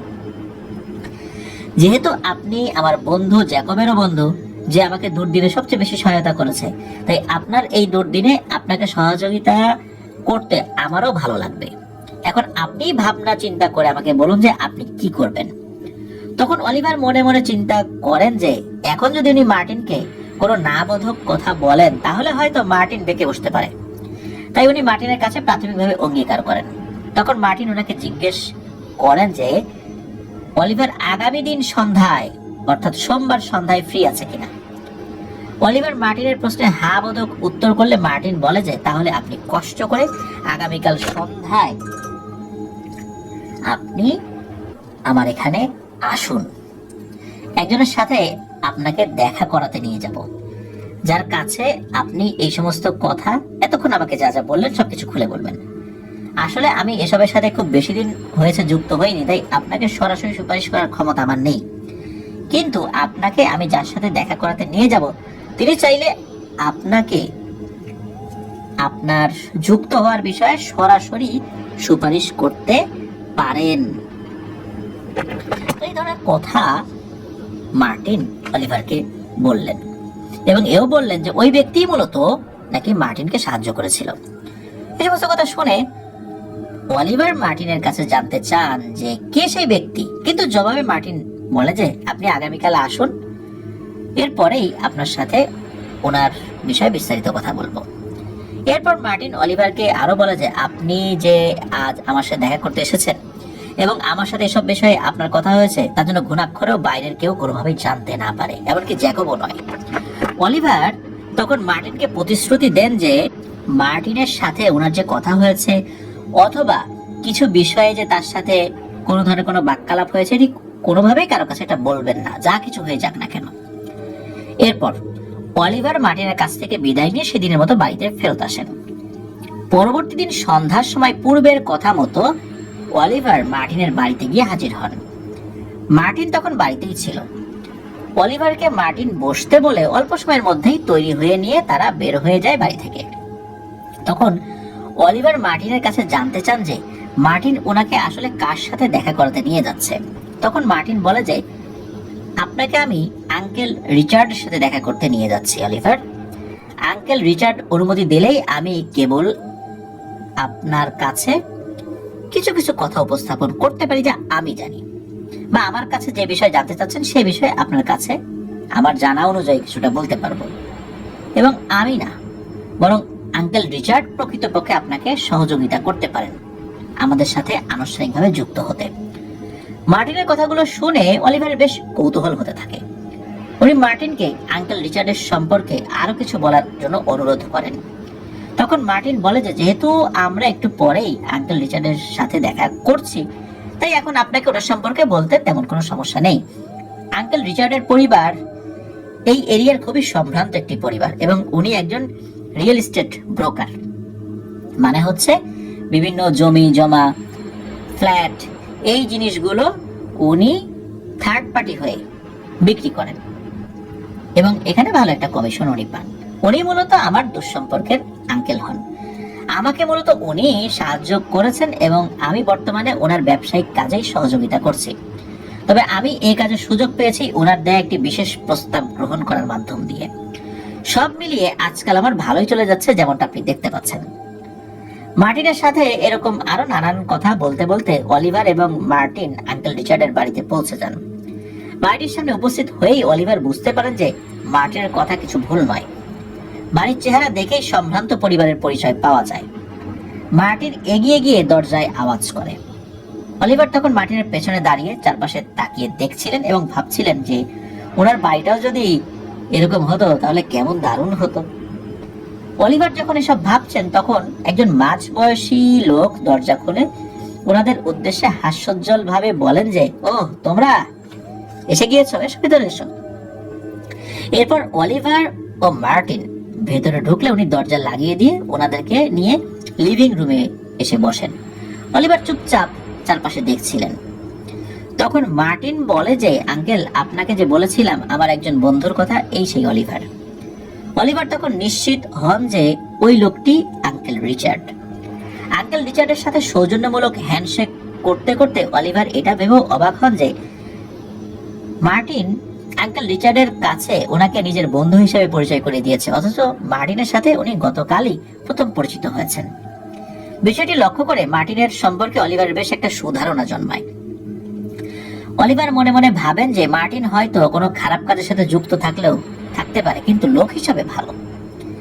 আঙ্কেল রিচার্ড বলেন যে মার্টিন আমাকে তোমার সম্পর্কে বলেছে, তবে আমি তোমার মুখ থেকেই সব কথা শুনতে চাই। সব শুনে তারপর আমি বিবেচনা করব কি করা যায়। তখন অলিভার প্রথমেই আঙ্কেল রিচার্ডকে বলেন যে জীবনে অলৌকিক সাফল্য পেতে উনি যে কোনো কিছু করতে রাজি আছেন এবং এ বিষয়ে উনি ইতোমধ্যে চূড়ান্ত সিদ্ধান্তে উপনীত হয়েছেন। আঙ্কেল রিচার্ড অলিভারের কাছে জানতে চাইলেন কেন অলিভার অলৌকিক সাফল্যের প্রতি আকৃষ্ট, কারণ এই দুনিয়ায় তো আরো অনেক ধরনের কাজ করেই সাফল্য পাওয়া সম্ভব। এর উত্তরে অলিভার বলেন যে সাফল্য ওনার যে করেই হোক চাই, উনি এ পর্যন্ত সব রকম চেষ্টাই করেছেন, কিন্তু উনি বুঝতে পেরেছেন যে এগুলোর দ্বারা উনি কোনোদিনই সাফল্য অর্জন করতে পারবেন না। তখন আঙ্কেল রিচার্ড বলেন তোমরা যে ধরনের কাজ করতে চাচ্ছ বা আমরা যে ধরনের কাজ করি তাতে শারীরিক সক্ষমতার পাশাপাশি মানসিক সক্ষমতাও প্রয়োজন। যদিও আমি মার্টিনের কাছে কিছুটা শুনেছি, কিন্তু তুমি এসব অতিপ্রাকৃত বিষয় কিভাবে আগ্রহী হলে সেটা কি আমাকে বলতে পারো আরেকবার? অলিভার তখন শৈশব থেকে এই জাদুবিদ্যা এবং অতিপ্রাকৃত বিষয় মানে অকাল্টিজম এবং সুপারন্যাচারাল বিষয়ে ওনার আগ্রহের কথা বলেন ওই আঙ্কেল রিচার্ডকে। এবং কিশোর বয়সে দেখা ওই যে লুকাস নামক সেই ব্ল্যাক ম্যাজিশিয়ানের ভয়ানক পারফরমেন্সের কথা উনি উল্লেখ করতে ভোলেন না, যেমনটা উনি মার্টিনকেও বলেছিলেন। অলিভারের কাছে সব শুনে আঙ্কেল রিচার্ড বলেন যে আমি মনে করি তুমি একটি সাহসী ছেলে এবং আমি খুবই আশাবাদী তুমি আমাদের সাথে যুক্ত হতে পারবে, কিন্তু এর জন্য প্রাথমিকভাবে তোমাকে একটি ছোট্ট পরীক্ষা এখন দিতে হবে। সেটাতে যদি তুমি উত্তীর্ণ হতে পারো তাহলে আমি তোমার বিষয়টি বিবেচনা করব। পরীক্ষার কথা শুনে অলিভার কিছুটা হলেও ঘাবড়ে যান, কারণ এমন সময় বলল এই পরীক্ষার কথাটা, সে তো ওইভাবে মানসিকভাবে প্রস্তুত না। সবে মাত্র এই লোকটার সাথে পরিচিত হয়েছেন, যিনি নাকি আবার মার্টিনের ভাষ্যমতে অতিপ্রাকৃত কোনো কিছুর সাথে যুক্ত। তিনি ওনার সাথে এমন পরীক্ষা নেয়ার নামে আবার কোনো ক্ষতি করতে চেষ্টা করবেন না তো? অলিভার যখন একথা ভাবছেন তখন আঙ্কেল রিচার্ড বলে ওঠেন যে, দেখো অলিভার, তুমি কি ভাবছো আমি বুঝতে পারছি, কিন্তু তুমি এতটুকু নিশ্চিত থাকো যে আমি তোমার কোনো ক্ষতি করব না। আঙ্কেল রিচার্ডের মুখে আমার কথা শুনে অলিভার কিছুটা লজ্জিত হন এবং এটা ভেবে অবাক হন যে আঙ্কেল রিচার্ড এমন ভাবে কথাটা বললেন যেন উনি অলিভারের মনের কথাগুলো জানতে পারছিলেন। অলিভার আর কিছু না ভেবে সলজ্জ ভাবে বলেন যে, বিষয়টি আসলে সেরকম না আঙ্কেল রিচার্ড, আসলে আমি একটু ঘাবড়ে গিয়েছিলাম, আপনি হঠাৎ করে পরীক্ষার কথা বললেন তো, তাই আর কি। আসলে মার্টিন আমাকে আসার সময় এই ধরনের বিষয়ে কিছু বলে নাই তো, তাই আর কি একটু ঘাবড়ে গিয়েছিলাম। তো এই বলে অলিভার মার্টিনের দিকে তাকিয়ে দেখেন যে মার্টিনও মিটিমিটি হাসছে। আঙ্কেল রিচার্ড বলেন যে, মার্টিন বিষয়টি জানলেও ও তোমাকে বলতে পারতো না, তবে তুমি এখন বলো যে তুমি কি পরীক্ষার জন্য তৈরি রয়েছো। অলিভার জিজ্ঞেস করলেন যে, আঙ্কেল পরীক্ষাটি কেমন হতে পারে সে বিষয়ে যদি একটু ধারণা দিতেন তাহলে ভালো হতো। তখন আঙ্কেল রিচার্ড একটু হেসে অলিভারকে বলেন যে, পরীক্ষাটা এমন কিছু নয় যেটাতে তুমি কষ্ট পাবে, তুমি তোমার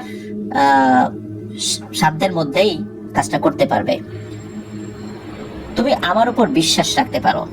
মার্টিন আমার দুঃসম্পর্কের ভাতিজা হয় এবং তুমি তোমার মার্টিনের বয়সের মতোই হবে এবং ওর বন্ধু হবে, তাই আমি তোমাকে সেরকম ভাবেই দেখি। তুমি নিশ্চিন্ত থাকো যেহেতু তোমার কোনো সমস্যা হবে না। আঙ্কেল রিচার্ডের আশ্বাসে অলিভার কিছুটা আশ্বস্ত হয়। এরপর অলিভার বলেন যে উনি পরীক্ষাটির জন্য তৈরি রয়েছেন। তখন আঙ্কেল রিচার্ড উচ্ছ্বসিত ভঙ্গিতে বলেন যে, এই তো একজন উপযুক্ত লোকের মতো কথা। মার্টিন, তুমি একটু পাশের ঘরে গিয়ে বসো। তুমি তো ভালো করেই জানো যে পরীক্ষাটির সময় পরীক্ষাটি যিনি নেন এবং পরীক্ষাটি যিনি দেন, এই দুইজন ছাড়া তৃতীয় কোনো ব্যক্তির সেই কক্ষে থাকা সম্পূর্ণ নিষেধ। পরীক্ষাটি শেষ হলে আমি তোমাকে ডেকে নেব, ততক্ষণ তুমি একটু পাশের ঘরে গিয়ে অপেক্ষা করো।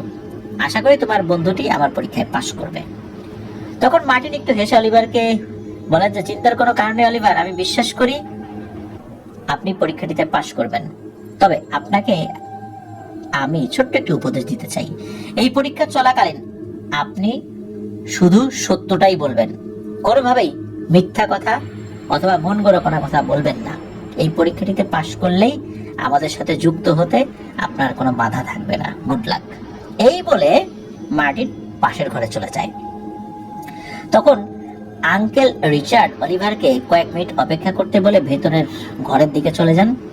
আঙ্কেল রিচার্ডের কথায় অলিভার কিছুটা আশ্বস্ত হলেও ওনার মধ্যে কেমন একটা চাপা অস্বস্তি কাজ করছিল। মিনিট দুয়েকের মাথায় আঙ্কেল রিচার্ড ভেতরের ঘর থেকে ফেরত এলেন। ওনার হাতে ধরা ছিল একটি মাঝারি সাইজের কাঠের বক্স। অপূর্ব কারুকাজ করা সেই বক্সটি টেবিলের উপর রেখে আঙ্কেল রিচার্ড বললেন যে, এই বক্সের মধ্যেই আছে তোমার পরীক্ষার প্রশ্নপত্র। মাঝারি সাইজের বক্সটিতে প্রথম নজরে দেখাতেই অলিভার বুঝতে পারলেন যে বক্সটি খুব দামি কোনো কাঠের তৈরি। তবে সবচাইতে বেশি উনি অভিভূত হচ্ছিলেন যে এই বিষয়টি দেখে, সেটি হলো যে বক্সটির ঢাকনার উপরে একটি অদ্ভুত নকশা করা। অলিভার কিছুতেই বুঝতে পারছিলেন না যে নকশাটি আসলে কোনো বিচিত্র জ্যামিতিক নকশা নাকি অন্য কোনো কিছুর আদলে সেটি বানানো হয়েছে, এটা বুঝতে পারছিলেন না। আঙ্কেল রিচার্ড অলিভারের মুখোমুখি বসে বলে উঠলেন, তোমার পরীক্ষার জন্য প্রস্তুত হয়ে যাও অলিভার। সত্যি বলতে বক্সটি দেখার পর এক মুহূর্তের জন্য অলিভার এমনটাও ভেবেছিলেন যে এই বক্সটির মধ্যে আমার কোনো অস্ত্র নেই তো। কিন্তু আঙ্কেল রিচার্ড বক্সটির ঢাকনা খুলতেই সেদিক তাকিয়ে অলিভার সব ভুল ধারণা ভেঙে গেল এবং এক মুহূর্তের জন্য ওনার চোখগুলো চকচক করে উঠলো। অলিভার দেখলেন বক্সটির মধ্যে নরম লালচে মখমল কাপড়ের পুরো আবরণের উপর একটি সিলভার রঙের ঝকঝকে মোটা চেইন, যেটাতে মানুষের হাতের তালুর আকারের একটি গাঢ় নীল রঙের অদ্ভুত ধরনের খাঁচকাটা ও খানিকটা গোলাকৃতির একটি পাথর লাগানো রয়েছে। আঙ্কেল রিচার্ড বলে উঠলেন যে, অলিভার, তুমি এখন যে পাথরটি তোমার চোখে দেখতে পাচ্ছ, সেটা একবার চোখে দেখাটা অনেক বড় সৌভাগ্যের ব্যাপার।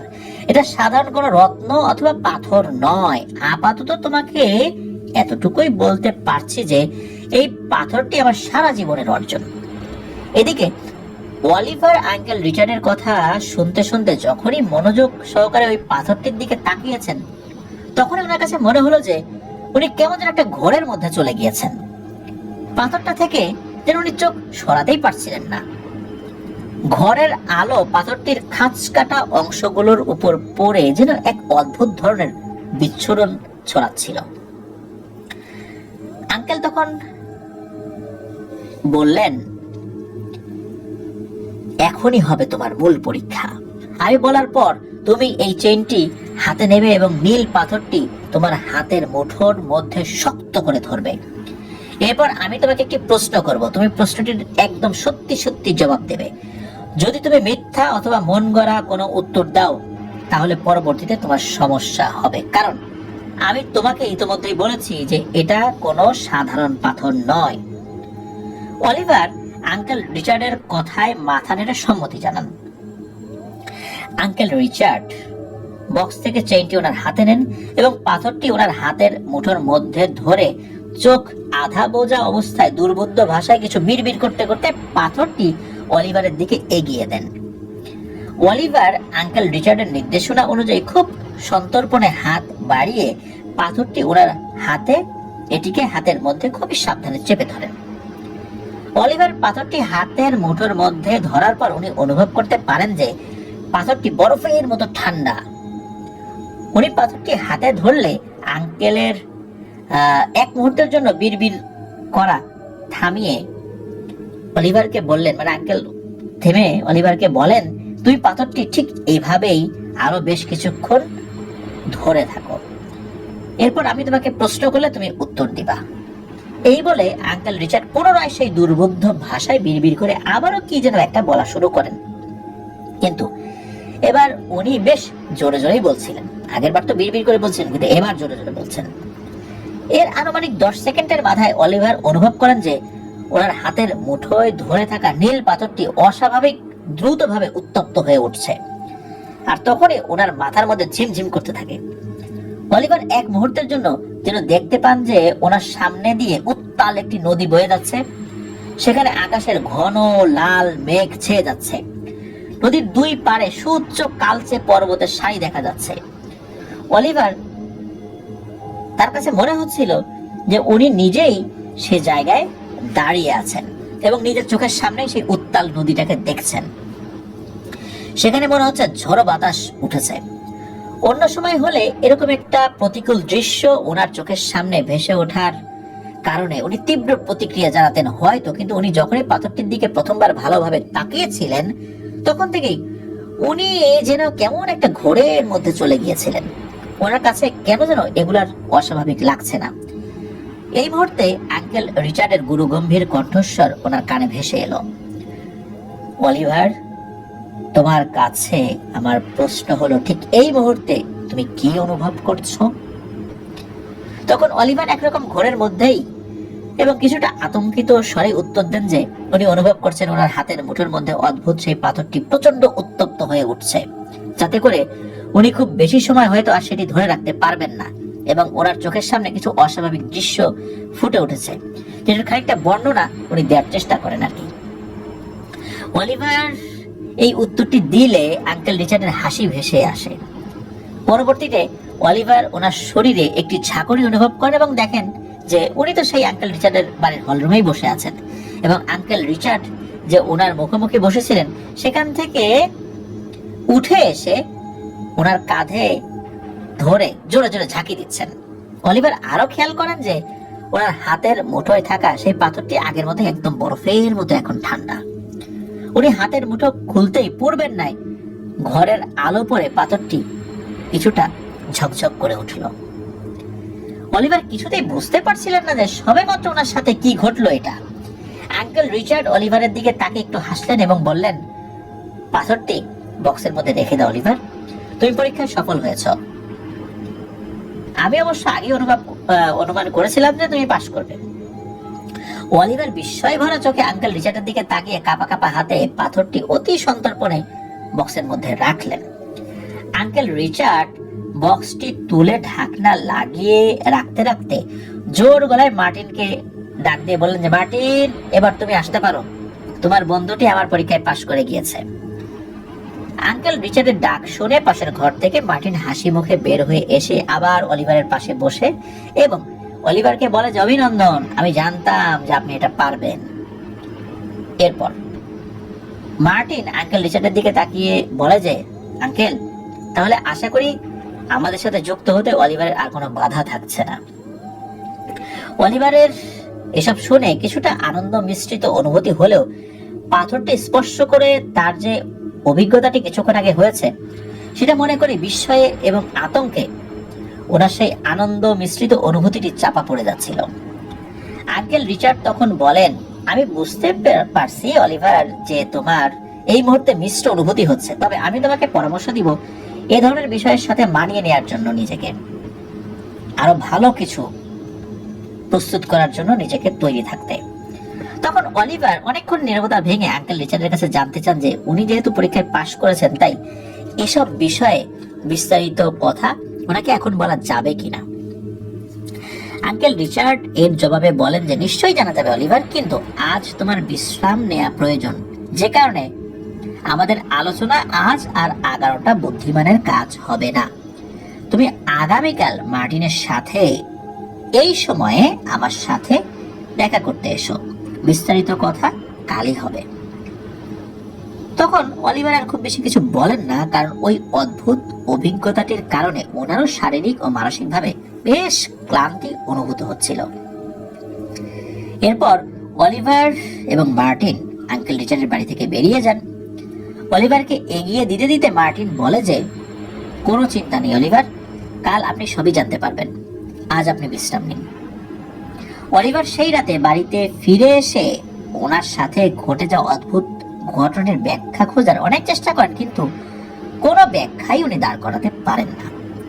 সজ্ঞানে উনি স্পষ্ট অনুভব করেছিলেন যে ওই পাথরটি একদম একটি বরফ খণ্ডের মতো ঠান্ডা, কিন্তু আঙ্কেল রিচার্ড বিড়বিড় করে কিছু একটা পড়া মাত্রই কয়েক সেকেন্ডের ব্যবধানে কি করে সেই কয়লার খণ্ডের মতো উত্তপ্ত হয়ে গেল সেটা। অলিভার ভাবেন যে এটা কোনোভাবেই ওনার মনের ভুল হতে পারে না, তার মানে আসলেই মার্টিন এবং আঙ্কেল রিচার্ড সুপার ন্যাচারাল কোনো কিছুর সাথে যুক্ত রয়েছেন। এসব ভাবতে ভাবতে নিজের অজান্তেই অলিভার ঘুমিয়ে যান সেদিনের মতো। তো এ পর্যন্ত বলে মিস্টার অলিভার একটু থামেন। ইথান আড়াল থেকে খেয়াল করছিল যে এসব কথা শুনতে শুনতে তার বাবা মায়ের চোখ মুখ একদম গোল গোল হয়ে গিয়েছিল, বেশ আগ্রহের সাথে তারা শুনছে। ইথানের বাবা মিস্টার জোনাথন তখন বলেন যে, কি হলো মিস্টার অলিভার, আপনি থামলেন কেন? আপনি অনুগ্রহ করে পুরো বিষয়টি আমাদেরকে খুলে বলুন। তখন মিস্টার অলিভার কেমন যেন এক আবেগ জড়িত গলায় ধীরে ধীরে বলেন যে, মিস্টার জোনাথন, আপনাদের আমি যতটুকু বলেছি ততটুকু ছিল আমার এসবের সাথে ওতপ্রোতভাবে জড়িয়ে পড়া থেকে নিজেকে বিরত রাখার শেষ সুযোগ। সারা জীবন আফসোস করে গেলেও আর সেই সুযোগ ফিরে পাবো না। তখন ইথানের বাবা মিস্টার জোনাথন বলেন যে, এমনটা কেন বলছেন মিস্টার অলিভার? এরপর এমন কি হলো যার কারণে আপনি এভাবে বলছেন, আর এসবের সাথে আপনার ছেলেমেয়ের বর্তমান অবস্থার বিষয়টি বা কিভাবে জড়িত? তখন মিস্টার অলিভার একটি দীর্ঘশ্বাস ফেলে ঘড়ির দিকে একবার তাকিয়ে বলেন যে, মিস্টার জোনাথন, আপনাদের কাছে আমি আজ যে সাহায্য চাইতে এসেছিলাম সে কথাই তো আর বলা হলো না। অবশ্য আমার পুরো কথা না শুনে আপনারা হয়তো আমার উপর আস্থা রাখতে পারবেন না, অথবা আমার কথা বিশ্বাসও করবেন না। আজ অনেক রাত হয়ে গিয়েছে, আপনাদের আজ আর বিরক্ত করব না। বাকি কথা আমি আপনাদেরকে আগামীকালই বলবো, এবং আমার আপনাদের কাছে কি ধরনের সাহায্য চাই সে বিষয়েও কালই কথা হবে। তখন ইথানের বাবা ও মা যদিও মিস্টার অলিভারকে ভদ্রতা সূচক একাধিকবার বলেন যে আরো কিছুটা সময় লাগলেও ওনাদের সমস্যা হবে না, কিন্তু মিস্টার অলিভার পুনরায় আগামীকালে কথা বলেই উঠে পড়েন। এদিকে ইথান লুকিয়ে লুকিয়ে সবটাই শুনেছিল। এমন কিছু সে এর আগে কোনোদিনই শোনেনি। বাবা মায়ের চেহারার অভিব্যক্তি দেখেও ইথান বুঝতে পারছিল যে মিস্টার অলিভারের কাছ থেকে বাকি অংশটি শুনতে ওনারাও নিজেদের কৌতূহল সংবরণ করে রাখতে পারছেন না। মিস্টার অলিভার বের হয়ে যাওয়ার পর মাকে সোফা থেকে উঠে ওর ঘরের দিকে আসতে ইথান তাড়াতাড়ি বই খাতা নিয়ে বিছানায় বসে পড়ে এবং এমন ভান করে যে সে এতক্ষণ আপন মনে নিজের কাজেই যেন খুব ব্যস্ত ছিল। সেদিন রাত্রে ইথান যথারীতি নির্দিষ্ট সময় বিছানায় শুয়ে ঘুমানোর অনেক চেষ্টা করলো, রাতে তার এক বিন্দুও ঘুম হয়নি। মিস্টার অলিভার আগামী দিন এসে কি বলবেন আর সে যদি সেটা কোনোভাবে না শুনতে পারে, এসব ভাবতে ভাবতেই সারা রাত প্রায় নির্ঘুম ভাবে পার হয়ে যায় ইথানের। পরদিন সারাদিন স্কুলে এটাই ভাবছিল যে সেদিন সন্ধ্যাতে মিস্টার অলিভার এলেও কি উপায়ে ওনার বাকি কথাগুলো শোনা যায়। আগের বার তো পালিয়ে পালিয়ে শুনেছে বা লুকিয়ে লুকিয়ে শুনেছে, আজ কিভাবে শুনবে? আজ লুকিয়ে থাকলে কেউ দেখে ফেলবে না তো বাড়ি, বা গতকাল যে সুযোগ পেয়েছিল সেটা আজও পাবে কিনা এটা তো সে নিশ্চিত না। যাই হোক, স্কুল থেকে বাড়িতে এসে ইথান পরিকল্পনা করে যে মিস্টার অলিভার সন্ধ্যায় এলেই ও নিজে থেকেই বাবা মাকে বলবে যে ওর কিছু হোমওয়ার্ক এবং লেখাপড়ার কাজ রয়েছে। এই বলে ও পাশের ঘরে গিয়ে গতদিনের মতোই লুকিয়ে কথাগুলো শুনবে। সন্ধ্যা হতেই ইথান অধীর আগ্রহে মিস্টার অলিভারের আসার অপেক্ষা করছিল। তবে সেদিন মিস্টার অলিভার আসতে গতদিনের তুলনায় কিছুটা দেরি করলেন। ওনাকে বেশ উদ্বিগ্ন দেখাচ্ছিল। ইথানের বাবা মা মিস্টার অলিভারকে আন্তরিকতার সাথে বসতে বললেন। ইথান তখন সেখানেই দাঁড়িয়েছিল। মিস্টার অলিভার তখন ইথানকে জিজ্ঞেস করলেন, কেমন আছো ইথান? এমিলি সবসময় তোমার কথা বলে, কিন্তু ও তো বিছানা থেকে ওঠার অবস্থায় নেই।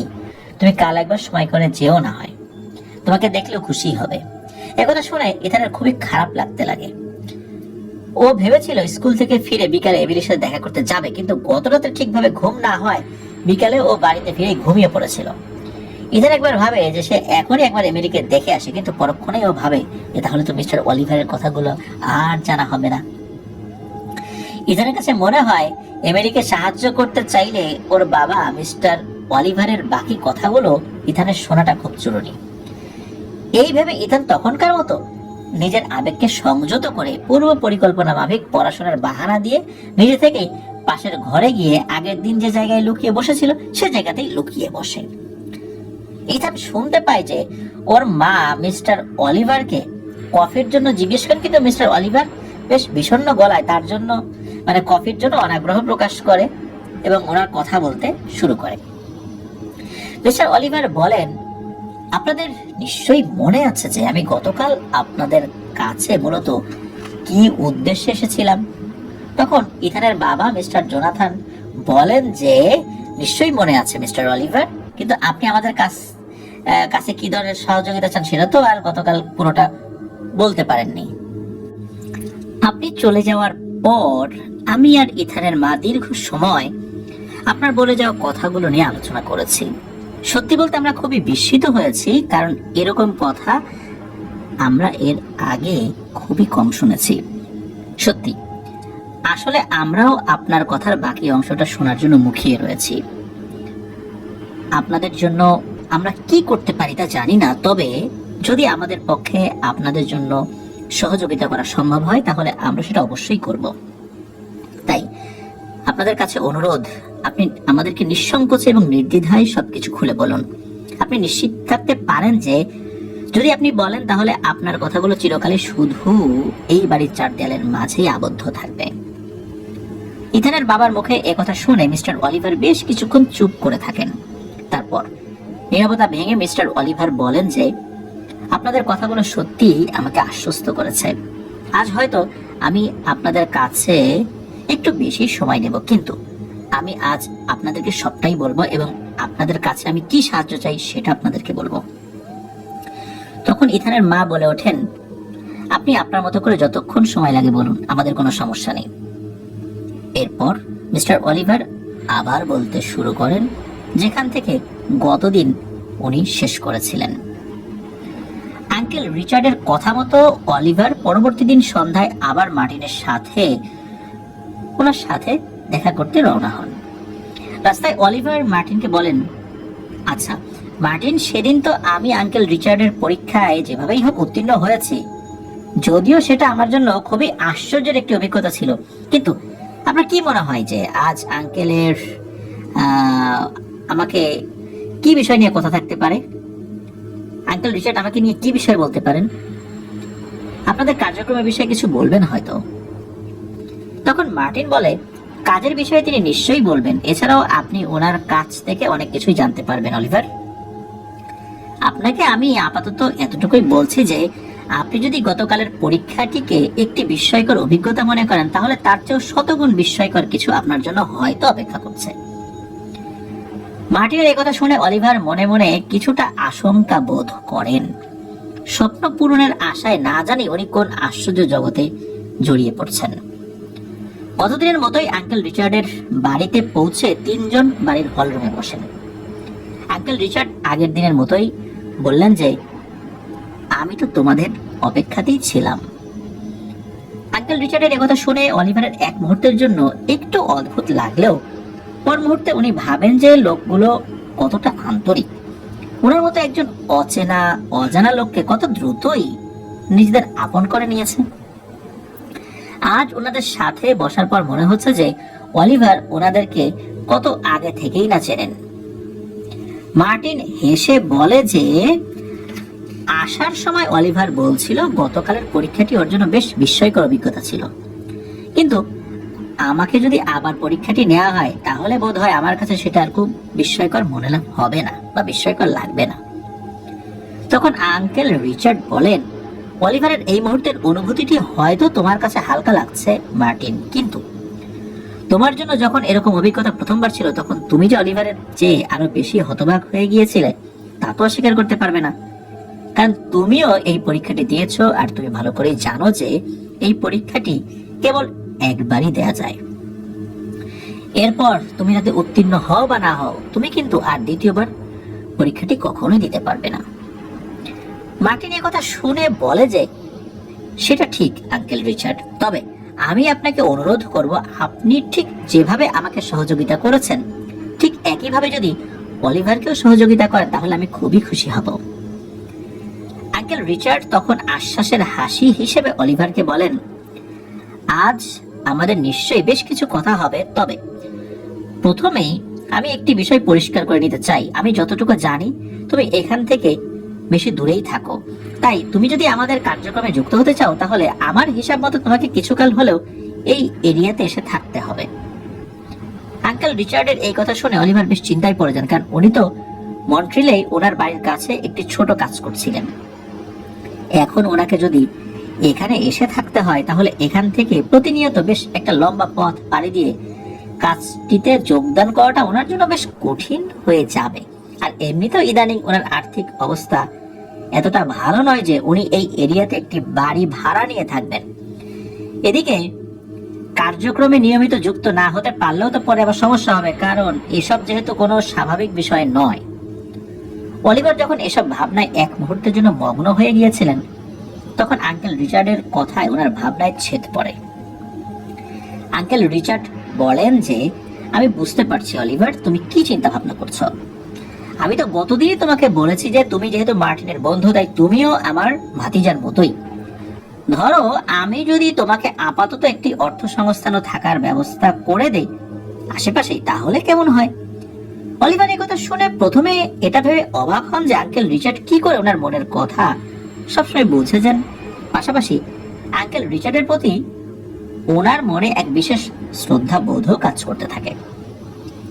অলিভার তখন বলেন যে, আমি জানি না কি করে আপনাকে ধন্যবাদ জানাবো আঙ্কেল রিচার্ড, কিন্তু সত্যি বলতে আমি বর্তমানে যে কাজটি করি সেটা থেকে উপার্জিত অর্থ দিয়ে একটি বাড়ি ভাড়া দেয়া আমার পক্ষে সম্ভব নয়।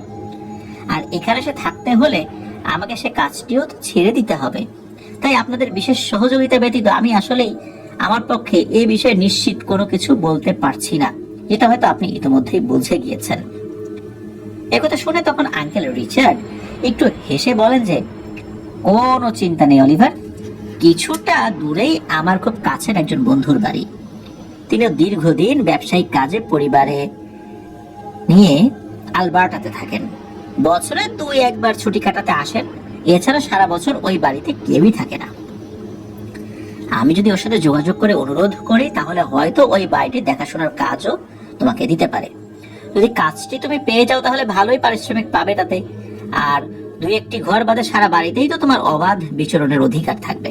এতে করে থাকা ও বাড়ির ভাড়ার সমস্যাটাও মিটে গেল, আর আমাদের কার্যক্রমেও তুমি এখান থেকে খুব সহজেই যোগদান করতে পারবে। তাহলে চলবে তো এতে, নাকি? অলিভার আঙ্কেল রিচার্ডের কথা শুনে অভিভূত হয়ে গিয়েছিলেন। এই এরিয়াতে যে আঙ্কেল রিচার্ড বেশ ক্ষমতা রাখেন সে বিষয়ে অলিভারের আর কোনো সন্দেহ রইল না। অলিভার বলে উঠলেন, আরে চলবে কি বলছেন? এই অচেনা জায়গায় আমার মতো লোকের জন্য আপনাদের মতো মানুষদের সাথে পরিচিত হওয়া এবং এত সহজে আপনাদের এরিয়াতে থেকে আপনাদের কার্যক্রমে যুক্ত হওয়ার বিষয়টি আমার জন্য রীতিমতো সৌভাগ্যের ব্যাপার। তখন আঙ্কেল রিচার্ড বললেন, তাহলে তো হয়েই গেল। তুমি এক কাজ করো, আগামী রবিবার তুমি তোমার সব প্রয়োজনীয় জিনিসপত্র নিয়ে আমার বাড়িতে হাজির হয়ে যাও। মার্টিনকে সাথে করে এসো, তারপর আমি তোমাকে তোমার নতুন ঠিকানায় নিয়ে গিয়ে সবকিছু বুঝিয়ে দেব। আঙ্কেল রিচার্ডের একথা শুনে অলিভার সম্মতি জানিয়ে বলেন, সে না হয় হলো আঙ্কেল রিচার্ড, কিন্তু আপনি যে বলেছিলেন যে আপনাদের কার্যক্রমের বিষয়ে আপনি আজ আলোচনা করবেন, এ বিষয়ে আমাকে অন্তত কিছুটা হলেও ধারণা দেন প্লিজ। আমি তো আপনার নেওয়া পরীক্ষায় উত্তীর্ণ হয়েছি এবং আপনার সহযোগিতায় আপনাদের কার্যক্রমে প্রতিনিয়ত স্বাচ্ছন্দ্যে যোগদান করতে পারার বিষয়টিও হয়তো আগামী সপ্তাহ থেকে নিশ্চিত হয়ে যাবে আশা করি। তাই আপনাদের কার্যক্রমের বিষয়ে আজ অন্তত কিছু প্রাথমিক ধারণা আমাকে দিতে নিশ্চয়ই আপনার আপত্তি নেই। অলিভারের কথা শুনে আঙ্কেল রিচার্ড কিছুটা হেসে বলেন, আপত্তি থাকবে কেন? তবে তোমাকে একটা কথা বলি অলিভার, তুমি আমাদের সাথে যে কাজে যুক্ত হতে চলেছো সেটাতে কিন্তু ক্ষেত্র বিশেষে তোমাকে ধৈর্যের চূড়ান্ত পরিচয় দিতে হতে পারে। অবশ্য আমি মনে করি সেটা তুমি পারবে। এরপর একটু থেমে আঙ্কেল রিচার্ড আবার বলেন, আমি বুঝতে পারছি অলিভার যে তুমি এসব বিষয় জানার জন্য খুবই উতলা হয়ে আছো, আর এমন খুব স্বাভাবিক। আমি আজ তোমাকে কিছু প্রাথমিক ধারণা দেওয়ার চেষ্টা করব, পরবর্তীতে ধাপে ধাপে তোমাকে বাকি বিষয়গুলো বুঝিয়ে বলবো। যেহেতু তুমি এখন একদমই প্রাথমিক ধাপে রয়েছো, তাই এই মুহূর্তে তোমার জন্য যতটুকু প্রয়োজন শুধু ততটুকুই আমি তোমাকে বলবো। এরপর আস্তে আস্তে তুমি সবই জানতে পারবে। এরপর আঙ্কেল রিচার্ড বসা অবস্থাতে একটু ঝুঁকে এসে অলিভারের চোখে চোখ রেখে কেমন যেন অদ্ভুত ভাবে শীতল গলায় বলে ওঠেন, আমি আখেরে তোমার ভালোই চাই অলিভার, তুমি আমাকে ভরসা করতে পারো। আঙ্কেল রিচার্ড অলিভারের দিকে তাকিয়ে শেষের কথাটা এমন ভাবে বললেন যে অলিভারের এক মুহূর্তের জন্য মনে হলো না যে ওনার সামনে বসে থাকা এই মাঝবয়সী লোকটা কখনো ভুল বলতে পারেন। অলিভার সাথে সাথে কিছুটা বিব্রত গলায় বললেন, আরে কি বলছেন আঙ্কেল রিচার্ড, আমি আপনাদেরকে এখন আমার আপনজনদের মতোই বিশ্বাস করি। আপনি আমার জন্য যা করছেন তা আপনজনরাও অনেক সময় করে না। আপনি এই মুহূর্তে আমাকে যতটুকু বলা প্রয়োজন মনে করছেন ততটুকুই না হয় বলুন, পরে সময় মতো সবটাই জেনে নেওয়া যাবে।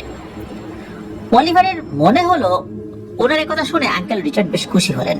মার্টিনও হেসে বলল, আমরা এমন কি করছি, আমরা সবসময় আমাদের নতুন সঙ্গীকে আন্তরিকতার সাথে স্বাগত জানাতে পছন্দ করি, এটা আমাদের একটা রীতি রেওয়াজ বলতে পারেন।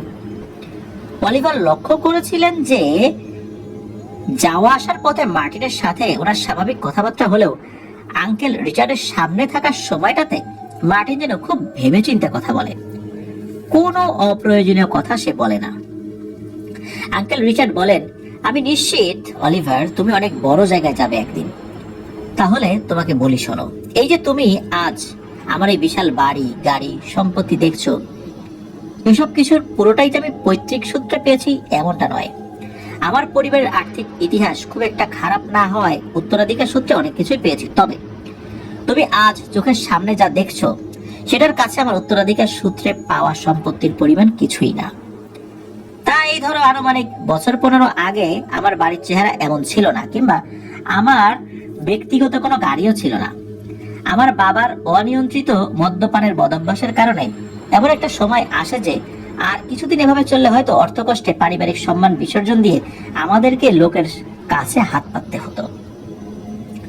তখন সবার সাথে আলোচনা করে কিছু জমানো অর্থ দিয়ে এবং কিছু অর্থ কাছে থেকে যেগুলো ছিল সেগুলো তো ছিলই, আবার কিছু অর্থ ধার নিয়ে আমি একটি গাড়ির ওয়ার্কশপ করি, যেখানে আমি সহ আমার নিযুক্ত করা আরো কয়েকজন সহকর্মী মিলে গাড়ি মেরামতের সব ধরনের কাজ করতাম। প্রথমের দিকে সেখানে আমার মালিকানা থাকা সত্ত্বেও অল্প স্বল্প দিয়ে দুই একটা কাজ করে যে অর্থ উপার্জন করতাম, সেটা থেকে আমার কর্মীদের তাদের প্রাপ্য বুঝিয়ে দেওয়ার পর আমার নিজের অংশ যা থাকতো তা দিয়ে ওয়ার্কশপ চালু রাখাই খুবই মুশকিল হয়ে যাচ্ছিল। বেশ কয়েক মাস পার হওয়ার পর অবস্থা কিছুটা উন্নতি হলেও তা আহামরি কিছু ছিল না। আমি ভাবছিলাম এই কাজ চালিয়ে যাব নাকি অন্য কিছু করার চেষ্টা করব। এমন সময় এক রৌদ্রোজ্জ্বল বিকেলে আমার ওয়ার্কশপে এক ভদ্রলোক ওনার গাড়ি নিয়ে উপস্থিত হলেন। বিশ্বাস করো অলিভার, ওরকম দামি গাড়ি আমার ওয়ার্কশপে কখনোই আসেনি, এমনকি আমি জীবনে খুব বেশি দেখার সুযোগও পাইনি। ভদ্রলোক আমার চেয়ে বয়সে হয়তো বছর 10-15 বেশি হবেন। পরনে দামি একটা স্যুট এবং চোখে কালো সানগ্লাস। প্রায় 6 ফুট উচ্চতার কোকড়ানো সোনালী চুলের মানুষটিকে একটা দেখেই বলে দেওয়া যায় উনি অত্যন্ত সম্ভ্রান্ত পরিবারের কেউ। ওনাকে শরীরের গড়ন দেখে আন্দাজ করলাম এই বয়সেও শরীর ফিট রাখতে হয়তো উনি নিয়মিত শারীরিক চর্চা করেন। অত্যন্ত ব্যক্তিত্ব সম্পন্ন, বলিষ্ঠ কিন্তু খুবই আন্তরিক স্বরে উনি আমাকে জানালেন যে ওনার সাধারণত এদিকে যাওয়া আসার সময় খুব বেশি আসলে কারোর সাথে দেখা করার বা নামার প্রয়োজন পড়ে না, তাই উনি এদিকে তেমন ভালো করে চেনেন না সবকিছু। কিন্তু আজ একটি জরুরি প্রয়োজনে ওনাকে এদিকে আসতে হয়েছিল। কিন্তু ফেরার সময় হঠাৎ করে গাড়িতে কি যেন গোলযোগ হয়েছে, উনি কিছুই বুঝতে পারছেন না। আশেপাশের লোকেদের জিজ্ঞেস করতে তারা ভদ্রলোককে আমার ওয়ার্কশপের কথা বলায় অনেক কায়দা করে উনি কোনো মতে ওনার গাড়িটা আমার ওয়ার্কশপের সামনে পর্যন্ত নিয়ে এসে দাঁড় করিয়েছেন। এই বলে ভদ্রলোক আমাকে বিনীত অনুরোধ করেন যে আমি যেন যেভাবেই হোক অতি দ্রুত ওনার গাড়িটা ঠিক করার ব্যবস্থা করি। উনি প্রয়োজনে আমাকে দ্বিগুণ অর্থ দেবেন, কিন্তু গাড়ি ঠিক হতে দেরি হলে নাকি ওনার একটি বিশেষ কাজে পৌঁছতে দেরি হয়ে যাবে, যার কারণে নাকি ওনাকে সাংঘাতিক সমস্যায় পড়তে হতে পারে। ওনার আন্তরিকতা আমাকে এতটা মুগ্ধ করেছিল যে আমি আমার সহকর্মীদের নিয়ে দ্রুত কাজে লেগে পড়ি। আসলে গাড়িতে যে সমস্যাটি হয়েছিল সেটি খুবই সামান্য। যেহেতু গাড়িটি বেশ দামি ছিল তাই অভ্যাস না থাকায় আমি একটু ঘাবড়ে গিয়েছিলাম, যদিও অল্প সময়ের মধ্যেই মোটামুটি আধা ঘন্টার মধ্যে আমরা গাড়িটা পুরোপুরি ঠিক করে ফেলতে সক্ষম হই। তখন দিনের আলো প্রায় পড়ে আসছে, গাড়ি ঠিক হয়ে গিয়েছে। ভদ্রলোককে জানাতে উনি খুবই উচ্ছ্বসিত হয়ে পড়েন এবং একবার চেক করে নিয়ে উনি আমার কাছে অনেকগুলো নোট ধরিয়ে দেন, যা কিনা ছিল ওই সময়ে আমার প্রায় 2 দিনের আয়ের সমান। প্রথমে আমি বলেছি যে ওই সময় আমার আর্থিক অবস্থা খুব বেশি একটা ভালো ছিল না, কিন্তু ওনার মতো একজন ব্যক্তিত্ব সম্পন্ন আন্তরিক মানুষের কাছে অতিরিক্ত অর্থ নিতে আমি কেমন যেন একটা দ্বিধাবোধ করছিলাম। সাধারণত এ ধরনের উচ্চবিত্ত মানুষেরা ওয়ার্কশপের ওয়ার্কারদের সাথে কখনোই এত ভালো ব্যবহার করে কথা বলে না। আমি আমার যতটুকু পারিশ্রমিক যোগ্য হয়েছিল সেতটুকু রেখে বাকিটা ওনাকে ফেরত দিয়ে জানাই যে এটা আমার নীতির বিরুদ্ধ এবং ওনার মতো একজন মানুষ যে আমার ওয়ার্কশপে এসেছেন এটাই বরং বেশি, এবং এটা আমার কাছে আনন্দের বিষয়। তখন এক মুহূর্তের জন্য ওই ভদ্রলোক আমার দিকে তাকিয়ে থাকেন, এরপর ওনার গাঢ় কালো সানগ্লাসটি খুলে কোটের পকেটে রেখে আমার দিকে করমর্দনের ভঙ্গিতে হাত বাড়িয়ে দিয়ে বললেন ওনার নাম উইলিয়াম লরেন্ট। আমি হাত বাড়িয়ে ওনার সাথে হ্যান্ডশেক করে আমার পরিচয় দিলাম। উনি আমাকে জানালেন যে আমার আচরণে উনি মুগ্ধ হয়েছেন এবং কিছুদিন পর হয়তো আবার ওনাকে এদিকে কাজে আসতে হতে পারে। তখন উনি হাতে সময় করে আমার সাথে আলাপ করে যেতে আগ্রহী। আমি ওনাকে সাদরে আমন্ত্রণ জানালাম। ভদ্রলোক আর কালক্ষেপণ না করে তড়িঘড়ি করে বের হয়ে গাড়িতে করে রওনা হয়ে গেলেন। সেই পরন্ত বিকেলে অবশ্য আমার নজর এড়ায়নি যে মিস্টার উইলিয়ামের 2 চোখের মণি ছিল লালচে রঙের, না ঠিক বাদামি রঙেরও নয়, কিন্তু লালচে রঙেরই। সেটা লক্ষ্য করে এক মুহূর্তের জন্য যে আমার কাছে কিছুটা অস্বাভাবিক লাগেনি এমনটা কিন্তু নয়, তবে মিস্টার উইলিয়ামের ব্যবহার আমার ওই চিন্তা ভাবনাকে আর বেশি দূর আগাতে দেয়নি। এরপর আমার ওয়ার্কশপের কাজ স্বাভাবিকভাবেই চলতে থাকলেও চলতি সপ্তাহে আমি বেশ কিছু পরিবর্তন লক্ষ্য করি। মিস্টার উইলিয়াম যেদিন আমার ওয়ার্কশপে এসেছিলেন তার কয়েকদিন পর থেকে আমার ওয়ার্কশপে অনেক নতুন নতুন লোকেরা তাদের গাড়ির কাজ করাতে আসতে শুরু করে। প্রথম কয়েকটা দিন বিষয়টা আমার কাছে স্বাভাবিক মনে হয়। আমি ভাবি মিস্টার উইলিয়াম যেহেতু এত দামি একটা গাড়ির কাজ আমার ওয়ার্কশপ থেকে করিয়েছেন, তাই হয়তো এরিয়াতে অনেকেই এটা নিয়ে আলোচনা করেছে, যার কারণে নতুন নতুন অনেকেই তাদের গাড়ির কাজগুলো করানোর জন্য আমার কাছে আসছে। কিন্তু আস্তে আস্তে আমি বুঝতে পারি বিষয়টি মোটেও স্বাভাবিক নয়। এক সপ্তাহের ব্যবধানে আমি এত বেশি কাজ পেতে শুরু করি যে আমাকে অতিরিক্ত ওয়ার্কার রাখতে হয় এবং আমাদের কর্মপরিধিও বাড়াতে হয়। আমি মনে মনে মিস্টার উইলিয়ামকে অশেষ ধন্যবাদ জানাচ্ছিলাম এবং ভাবছিলাম উনি হয়তো কোনো বিশেষ একজন মানুষ যিনি আমার জন্য সৌভাগ্য বয়ে নিয়ে এসেছিলেন। এভাবে আমার কাজ ভালোই চলতে থাকে, আয় উপার্জনও আগের চেয়ে বেশ ভালোই হচ্ছিল। এভাবে প্রায় 1 মাস কেটে যায়। এরপর একদিন, তখন প্রায় সন্ধ্যা হয়ে গিয়েছে, এমন সময় একটি গাড়িকে দ্রুত গতিতে আমার ওয়ার্কশপের সামনে এসে থামতে দেখে আমি তাড়াতাড়ি উঠে বসলাম, কারণ সেটা ছিল মিস্টার উইলিয়ামের গাড়ি। মিস্টার উইলিয়াম গাড়ি থেকে নেমে সোজা আমার ওয়ার্কশপেই ঢুকলেন। এদিকে আমি তো একরকম ছুটে গিয়ে উপস্থিত হয়েছি। মিস্টার উইলিয়াম এগিয়ে এসে আমার নাম ধরে আমাকে সম্বোধন করে জানতে চাইলেন সবকিছু ঠিকঠাক চলছে কিনা।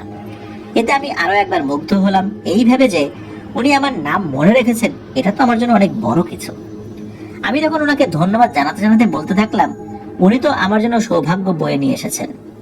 উনি শেষ যেদিন আমার সাথে দেখা করে গিয়েছিলেন তারপর থেকে আমার ওয়ার্কশপের কাজ যেন একদম ফুলে ফেপে উঠেছে। আমার মুখে এই কথা শুনে মিস্টার উইলিয়াম শুধু একটু হাসলেন। তারপর উনি আমাকে এক পাশে ডেকে নিয়ে জিজ্ঞেস করলেন যে আমার হাতে ঘন্টাখানেক সময় হবে কিনা, কারণ উনি আমার সাথে কিছু ব্যক্তিগত কথা বলতে চান।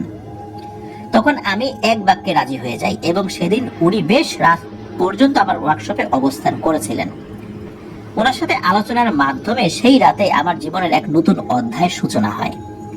আমি তোমাকে সেসব হয়তো খুব বিস্তারিত বলতে পারছি না, কারণ নতুন কাউকে এসব বিষয়ে বলার অধিকার শুধু উনিই রাখেন। ওনার মুখে আমি এমন কিছু শুনেছিলাম যা ছিল আমার কল্পনারও বাইরে। সেদিনই বিদায়ের সময় আমি ওনাকে স্যার উইলিয়াম বলে সম্বোধন করি এবং এখনো সেই সম্বোধন অপরিবর্তিত রয়েছে। আমি মনে করি এই পৃথিবীর কেউ তার চোখে চোখ রেখে কোনোদিন দীর্ঘক্ষণ কথা বলতে পারবে না। তিনি একজন পরম শ্রদ্ধেয় মানুষ, আমার মতো অনেকের কাছেই। ওনার সহানুভূতিতেই আমার জীবন বদলে গিয়েছে। আজ আমার কোনো কিছুর অভাব নেই, বরং আমি এমন কিছু অর্জন করেছি যার কোনো মূল্য হয় না। তো এ পর্যন্ত বলে আঙ্কেল রিচার্ড একটু থামলেন। অলিভার এসব কথা শুনে শুধু অভিভূতই হয়ে যাচ্ছিলেন। কিশোর বয়স থেকেই উনি কত অলৌকিক বিষয় নিয়ে পড়াশোনা ও ঘাটাঘাটি করেছেন তার কোনো হিসাবই নাই।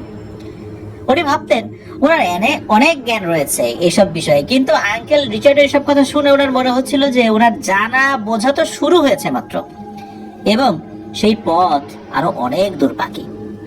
অলিভার বিস্মিত গলায় বললেন, আপনার কথা যত শুনছি ততই আমি অভিভূত হয়ে যাচ্ছি আঙ্কেল রিচার্ড। আমি এখন বুঝতে পারছি যে আমার জ্ঞানের পরিধি কত সীমিত। তবে আপনাদের কার্যক্রম সম্পর্কে যদি আরেকটু দয়া করে ধারণা আমাকে দেন তাহলে খুবই খুশি হব। অলিভারের কথা শুনে আঙ্কেল রিচার্ড একটু হেসে বললেন, শোনো অলিভার, আমি যখন আমার ওয়ার্কশপ প্রথম শুরু করি তখন আমি ঈশ্বরের কাছে করুণা ভিক্ষা করতাম, সবসময় প্রার্থনা করতাম তিনি যেন আমাকে সাহায্য করেন যাতে আমি নিজের পায়ে দাঁড়াতে পারি। দিনের পর দিন পার হয়ে গেলেও আমি ঈশ্বরের কাছ থেকে কোনো অনুগ্রহই পাইনি। যখন স্যার উইলিয়াম আমার ওয়ার্কশপ থেকে ঘুরে যাওয়ার পর আমার ভালো চলতে আরম্ভ করলো, তখন আমি ধরে নিয়েছিলাম সেটা ঈশ্বরেরই করুণা। উনি হয়তো আমার আকুতি শুনেছেন, আমার দিকে ঈশ্বর তার সাহায্যের হাত বাড়িয়ে দিয়েছেন। কিন্তু সেই রাতে স্যার উইলিয়ামের সাথে কথা বলার পর আমার সব ভুল ধারণা ভেঙে যায়। আমি বুঝতে পারি যে আমার সেই সৌভাগ্য ঈশ্বরের তরফ থেকে ছিল না। ঈশ্বর হয়তো কোনোদিনই চাননি আমার সৌভাগ্যের চাকা ঘুরতে থাকুক, আমি সৌভাগ্যের মুখ দেখি।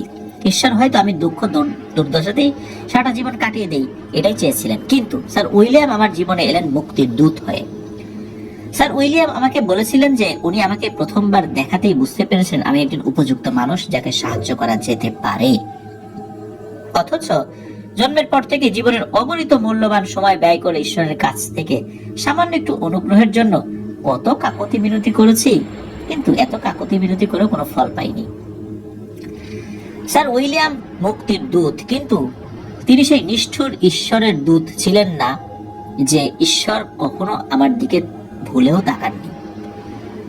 তোমার চারপাশে তুমি অনেক মানুষকেই দেখবে অলিভার, যারা ধর্মীয় বিশ্বাস মেনে প্রতিনিয়ত সব আচার অনুষ্ঠান পালন করে এবং ঈশ্বরের কাছে সাহায্য এবং সৌভাগ্য ভিক্ষা চায়, কিন্তু তাদের মধ্যে কজনের জীবনে তুমি উল্লেখযোগ্য পরিবর্তন দেখেছো বলো তো? আমি জানি আমার এই প্রশ্নের উত্তর তুমি দিতে পারবে না, কারণ এই প্রশ্নের উত্তর নেই, কিন্তু তুমি বোঝাবে কাকে? অবশ্য বুঝিয়েও কোনো লাভ নেই, তারা তাদের কাজ করেই যাবে। তাই আমিও কাউকে বোঝাতে চাইনি। স্যার উইলিয়ামের বিশেষ অনুগ্রহ পাওয়ার পর মাস দুয়েকের বেশি আমাকে আর ওয়ার্কশপ চালাতে হয়নি।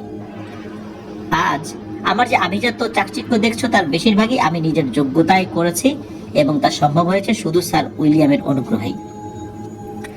আপাতত আমি তোমাকে খুব বেশি কিছু আর বলছি না ওনার সম্পর্কে, কিন্তু শুধু এতটুকুই বলে রাখি, ওনাকে যদি কোনো অসাধারণ ব্যক্তি বলি তাহলে সেটাও কম বলা হবে, কারণ উনি এই পৃথিবীর বুকে বিশেষ মানুষদের একজন।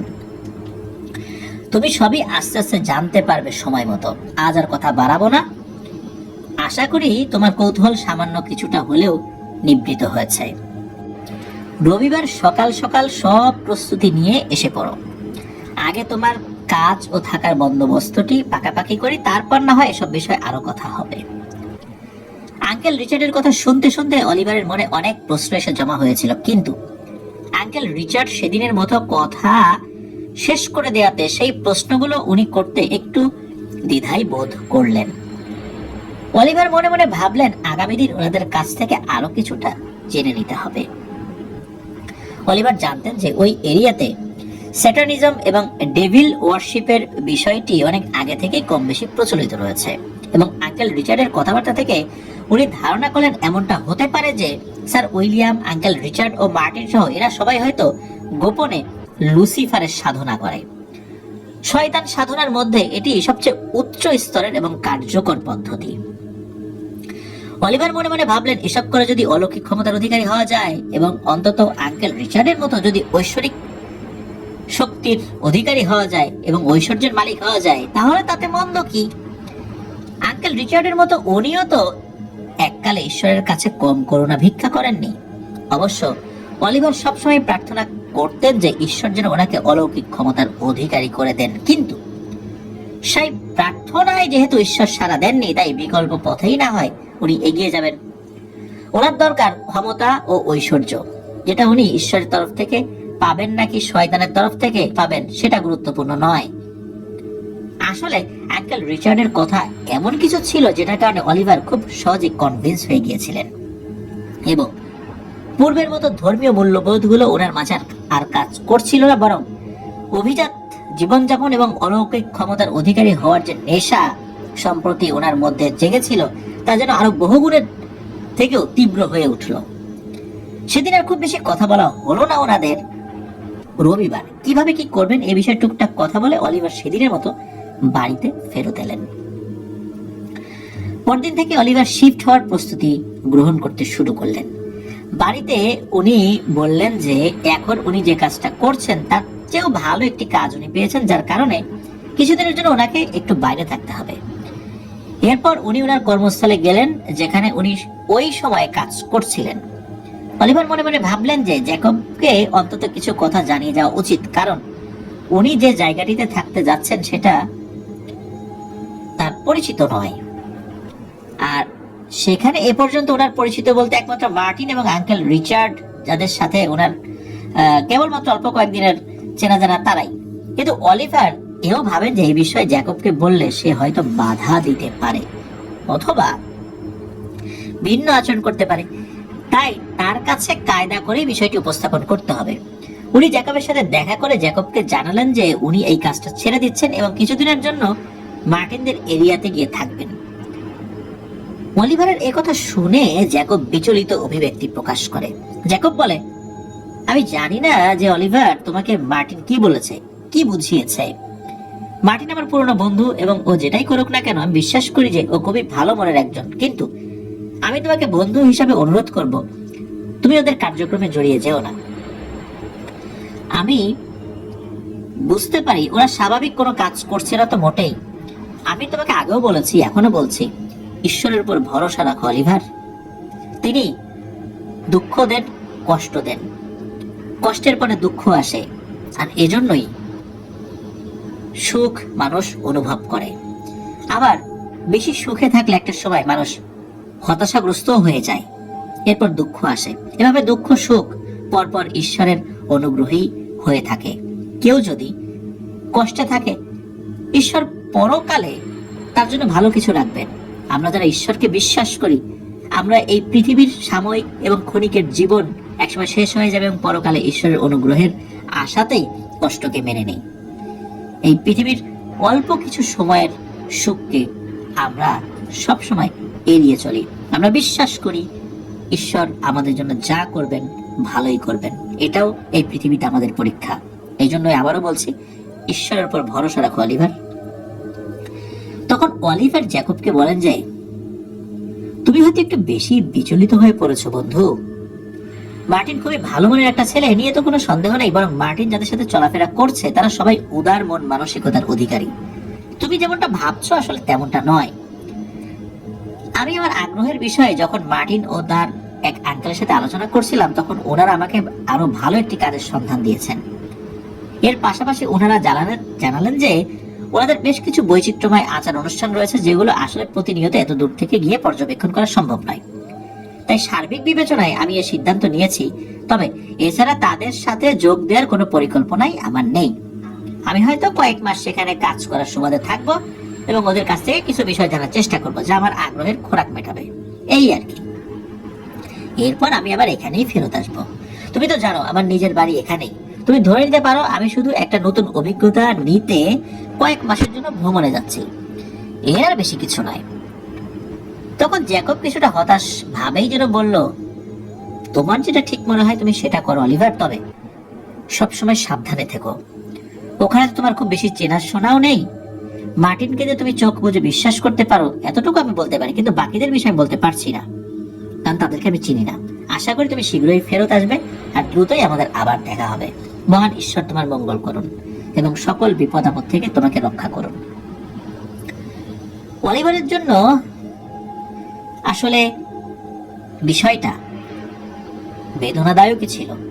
অলিভারের কিছুটা খারাপই লাগছিল জ্যাকবকে মিথ্যা বলতে, কারণ জ্যাকবের মাধ্যমেই তো উনি মার্টিনের সাথে পরিচিত হয়েছিলেন। কিন্তু জ্যাকবের চিন্তাধারা যেহেতু আলাদা, তাই তাকে পুরোটা সত্যি বলে দিলে সে হয়তো খামোখাই ঝামেলা করত।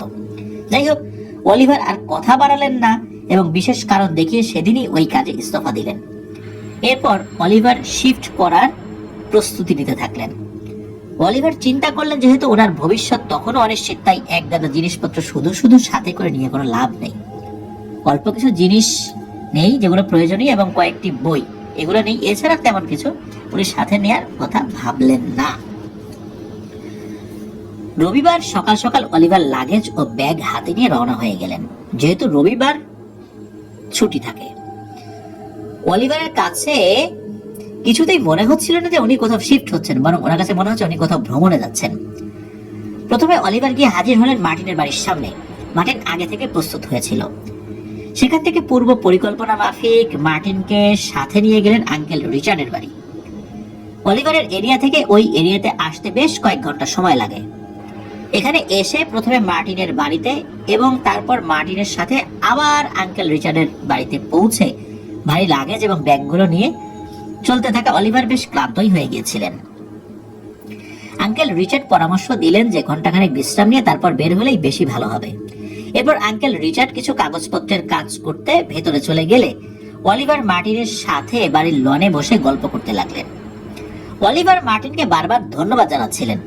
অলিভার মার্টিনকে বলেন, দেখুন মার্টিন, এই অপরিচিত জায়গায় আপনি যদি আমাকে সহযোগিতা না করতেন তাহলে আমি আজকে এই জায়গায় উপস্থিত থাকতে পারতাম না হয়তো। আমি বলি যে আঙ্কেল রিচার্ডের জন্য মিস্টার উইলিয়াম যদি সৌভাগ্যের বাহক হন তাহলে আপনিও আমার জন্য সেরকমটাই। অলিভারের মুখে কথা শুনে মার্টিনের চেহারা কেমন যেন ফ্যাকাশে হয়ে গেল। শুষ্ক গলায় মার্টিন বলল, বলছেন কি অলিভার? আপনি নিজেও বুঝতে পারছেন না যে আপনি কার সাথে আবার তুলনা করছেন? দয়া করে ওনাকে স্যার বলে সম্বোধন করুন। স্যার উইলিয়াম কোনো সাধারণ মানুষ নন, এবং উনি যে পর্যায়ে পৌঁছেছেন তাতে আমি ওনার পায়ের আঙ্গুলের যোগ্যও নই। আপনি যেহেতু জ্যাকবের বন্ধু এবং আমার কাছে একটি বিশেষ আর্জি নিয়ে এসেছিলেন, আপনার সাথে কথা বলে আমার ভালো লেগেছে, তাই আমি আপনাকে সাহায্য করেছি। এর বেশি কিছু একদমই কিছু নয়। মার্টিনের এই আচমকা প্রতিক্রিয়াতে অলিভার বেশ অবাকই হয়ে যান। অলিভারের মনে হলো উনি যে মার্টিনের সাথে স্যার উইলিয়ামের তুলনা করেছেন তা শুনে মার্টিন খুবই ঘাবড়ে গিয়েছে কোনো কারণে। অলিভার সামলে নিয়ে বললেন, সরি মার্টিন, আমার হয়তো এভাবে কথাটা বলা ঠিক হয়নি। আঙ্কেল রিচার্ড সেদিন স্যার উইলিয়ামের বিষয়ে আমাকে তো বলেছিলেন ঠিকই, কিন্তু ওনাকে একটা কথা জিজ্ঞেস করা হয়নি। আচ্ছা, স্যার উইলিয়াম তো আশা করি এখনো সুস্থ সবলভাবে জীবিত রয়েছেন, তাই না?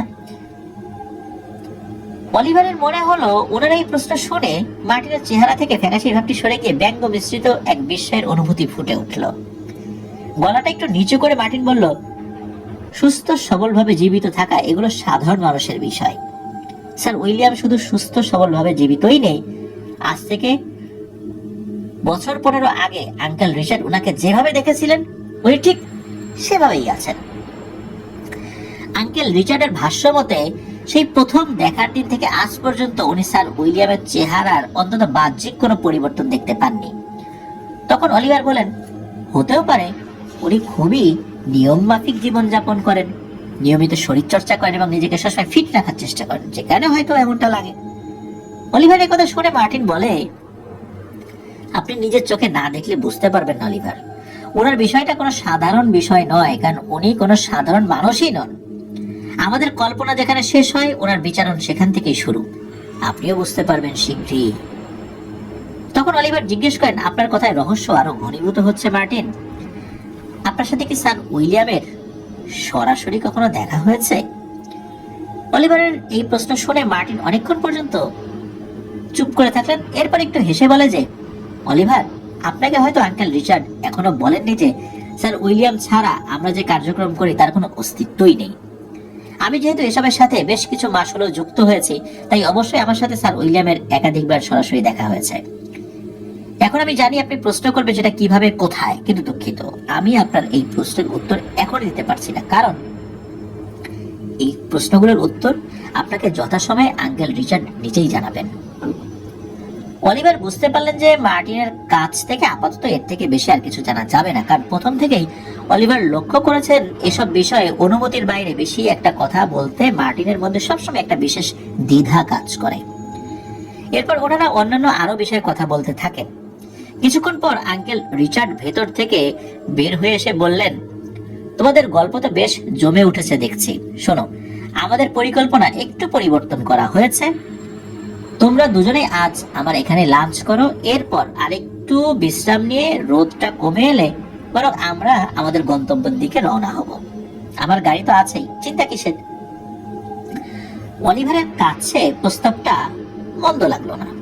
এই সুযোগে আঙ্কেল রিচার্ডের বাড়িটা আরেকটু ঘুরে দেখা যেতে পারে, এবং ওরা সম্পর্কেও তো অলিভারের মনে কৌতূহলের শেষ নেই। বিশেষ করে যেদিন উনি আঙ্কেল রিচার্ডের কাছে ওই অদ্ভুত পাথরটি দেখেছেন, তারপর থেকেই ওনার মনে বিভিন্ন প্রশ্ন ঘুরপাক খাচ্ছে। মার্টিন বলল, তাহলে তো ভালোই হয় আঙ্কেল রিচার্ড, তবে আমি মনে করি শুধু আপনার বন্ধুর বাড়ির দেখাশোনার কাজটি হয়তো অলিভারের কাছে কিছুটা একঘেয়ে লাগবে, কারণ ওখানে তো ওর সঙ্গ দেওয়ার মতো কেউ নেই। তাই আপনি যদি অনুমতি দেন তাহলে মাঝে মধ্যে ও আপনার অফিসে এসে আমাদের সাথে সময় কাটাতে পারে। ছোটখাটো কিছু কাজও হয়তো করে নিল। মার্টিন এই কথা শুনে আঙ্কেল রিচার্ড বলেন, কথাটা খুবই ভালো বলেছো মার্টিন, আসলে এই বিষয়টা তো আমি ভেবে দেখিনি। সারাটা দিন এমন একটা বাড়িতে একা একা থাকাটা তো একটু বিরক্তিকরই বটে। এরপর উনি অলিভারের দিকে ফিরে বলেন, কোনো চিন্তা করো না অলিভার, তুমি যেখানে থাকবে সেখান থেকে আমার অফিস বড়জোর পায়ে হেঁটে গেলে মিনিট 20 পথ। যখন মন চাইবে চলে যাবে। আমাকে হয়তো সবসময় পাবে না, কারণ আমাকে কাজের প্রয়োজনে এখানে সেখানে দৌড়াদৌড়ি করতে হয় বেশিরভাগ সময়, কিন্তু মার্টিনকে পেয়ে যাবে। আমার ওখানে মার্টিনের আর কি এমন কাজের ব্যস্ততা, ওই একটু পেপারের কাজগুলো করা, আর কখনো কখনো আমি কোনো ক্লায়েন্টকে সাথে নিয়ে গেলে তার আতিথেয়তা করা, এই তো। তুমি যাওয়া আসা করলে মার্টিনের সময়টাও বেশ ভালোই কাটবে। মার্টিন ও আঙ্কেল রিচার্ডের কথা শুনে অলিভারের খুবই ভালো লাগে।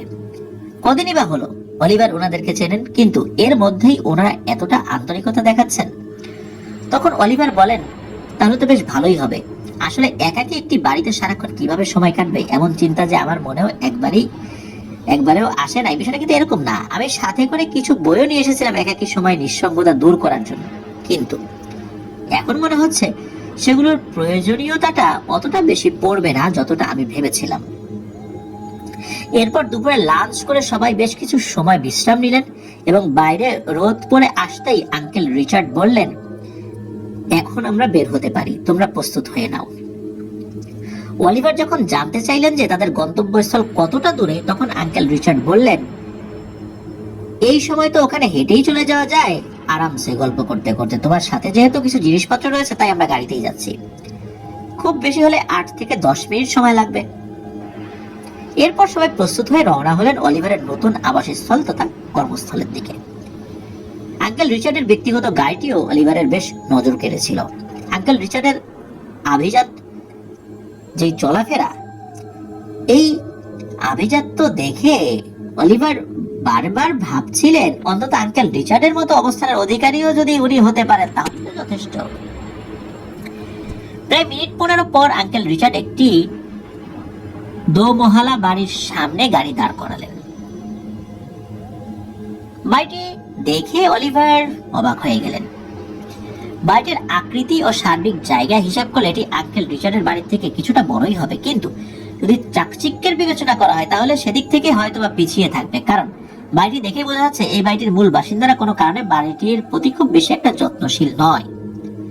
আঙ্কেল রিচার্ড তখন অলিভারকে আরো একবার চমকে দিয়ে বললেন, তুমি ভাবছো যে এরকম একটি বাড়ি এভাবে অযত্ন অবহেলায় কেন পড়ে রয়েছে, তাই তো? আমি তোমাকে বলেছিলাম এই বাড়ির মালিক অর্থাৎ আমার বন্ধু বছরে মাত্র অল্প কয়েকবার এই বাড়িতে আসেন, কিন্তু আমি যদি এবছরের কথা বলি তাহলে সে তার পরিবারের সদস্য যার কথাই বলি না কেন এখন পর্যন্ত এবছরে একবারও আসে নাই, কারণ ওরা আটলান্টাতে নতুন একটি প্রপার্টি কিনেছে। আপাতত ওদের চিন্তা ভাবনা ভালো দাম পেলে এই বাড়িটি বিক্রি করে দিবে। আগে যখন ওরা মাঝে মধ্যে আসা যাওয়া করতো তখন একজন কেয়ারটেকার ছিল নিয়মিত দেখাশোনা করার জন্য, কিন্তু সে ব্যক্তিগত কারণে কয়েক মাস আগে কাজটি ছেড়ে দেয়, এজন্য বাড়িটির চেহারা আরো মলিন হয়ে পড়েছে। একরকম বলতে পারো যে বাড়িটি বিক্রির কাজের দায়িত্ব আমার উপরেই ওরা দিয়ে রেখেছে, কারণ আমার কাজই তো এসব নিয়ে। প্রায় 1 মাস আগে আমি যখন আমার বন্ধুকে জানাই যে এভাবে বাড়িটা কোনো পরিচর্যা ছাড়া দীর্ঘ সময় পড়ে থাকলে তা বিক্রির জন্য ক্ষতিকর হবে, দাম পাওয়া যাবে না ভালো, তখন আমার বন্ধু আমাকে বলেছিল যে বিশ্বস্ত কারো খোঁজ করতে এই কাজের জন্য, কিন্তু আমি সেভাবে আগ্রহী কাউকে খুঁজে পাচ্ছিলাম না। যাই হোক, এক হিসাবে ভালোই হয়েছে অন্য কাউকে খুঁজে না পেয়ে, তা না হলে তুমি হয়তো কাজটি করার সুযোগ পেতে না। এবার চলো ভেতরে ঢোকা যাক। অলিভার দেখলো আঙ্কেল রিচার্ড গাড়িতে থাকা একটি ছোট্ট ব্যাগ থেকে একটি চাবির গোছা বের করলেন। অলিভারকে সেদিকে তাকিয়ে থাকতে দেখে আঙ্কেল রিচার্ড বললেন, আগে যে ছেলেটা কাজ করতো সে কাজ ছেড়ে যাওয়ার আগে আমার কাছে সবকিছু জমা দিয়ে গিয়েছিল, আজ থেকে এগুলোর দায়িত্ব সবই তোমাকে পালন করতে হবে, চলো এবার। আঙ্কেল রিচার্ড বাড়ির মূল ফটকের তালা খুলে বাড়ির ভেতরে ঢুকলেন। পেছন পেছন ঢুকলেন অলিভার ও মার্টিন। বাড়ির ভেতরে ঢুকে আঙ্কেল রিচার্ড কিছু আলো জ্বালিয়ে দিলেন। আঙ্কেল রিচার্ডের কথা শুনে অলিভার ভেবেছিলেন বাড়ির ভেতরে সবকিছুর উপরই হয়তো পুরো ধুলার আস্তরণ থাকবে, কিন্তু আলো জ্বালার পর উনি লক্ষ্য করে দেখলেন সেরকমটা কিছু না। জিনিসপত্রগুলো এক কোণে ভালোই আছে সবকিছু। আঙ্কেল রিচার্ড নিজের জিনিসপত্রগুলো এক কোণে নামিয়ে রেখে বাড়িটা ঘুরে ঘুরে সবাইকে দেখাতে লাগলেন। মার্টিন বলল, যেহেতু ওনারা এত ভালো একটা বাড়ি বিক্রি করে দিতে চাইছেন, তার মানে ওনারা হয়তো এর থেকেও ভালো কোনো ব্যবস্থা করে নিয়েছেন আলবার্টাতে। মার্টিনের কথা শুনে আঙ্কেল রিচার্ড একটু হেসে অলিভারের দিকে ফিরে বললেন, শুধু দোতলার এই যে কিছু ঘর এগুলোর চাবি তোমার কাছে থাকছে না, এছাড়া বাকি সব জায়গাগুলোতেই তোমার অবাধ যাতায়াতের সুযোগ থাকছে। এরপর নিচে বাঁদিকে পাশাপাশি দুটো রুম দেখিয়ে আঙ্কেল রিচার্ড অলিভারকে বললেন, এই দুটো রুমের যে কোনোটাতেই তুমি তোমার ইচ্ছা মতো থাকতে পারবে, কোনো বাধা নেই। আর বাড়ি থেকে বের হলে আশেপাশেই নিত্য প্রয়োজনীয় সবকিছু পেয়ে যাবে। মাস শেষে তোমার কাছে পারিশ্রমিক চলে আসবে, আমার কাছ থেকে চলে আসবে, তুমি তোমার পারিশ্রমিক আমার কাছ থেকে নিবে, কিন্তু আপাতত যে কোনো সময় তোমার কোনো কিছু অর্থের প্রয়োজন তো হতেই পারে। এই বলে আঙ্কেল রিচার্ড অলিভারকে বেশ কিছু ডলার দিয়ে বললেন, এগুলো তোমার কাছে রাখো, পারিশ্রমিক পাওয়ার আগ পর্যন্ত তোমার কাজে দেবে। অলিভার এই বিষয়টিতে একটু বিব্রত বোধ করছিলেন।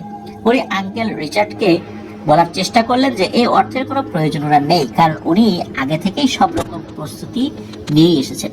কিন্তু আঙ্কেল রিচার্ড বললেন, আরে এ আর এমন কি, তোমার মতো বয়স তো আমিও পার করেছি, এই বয়সে চলাফেরা করতে হলে অর্থের একটু প্রয়োজন হয় বটে।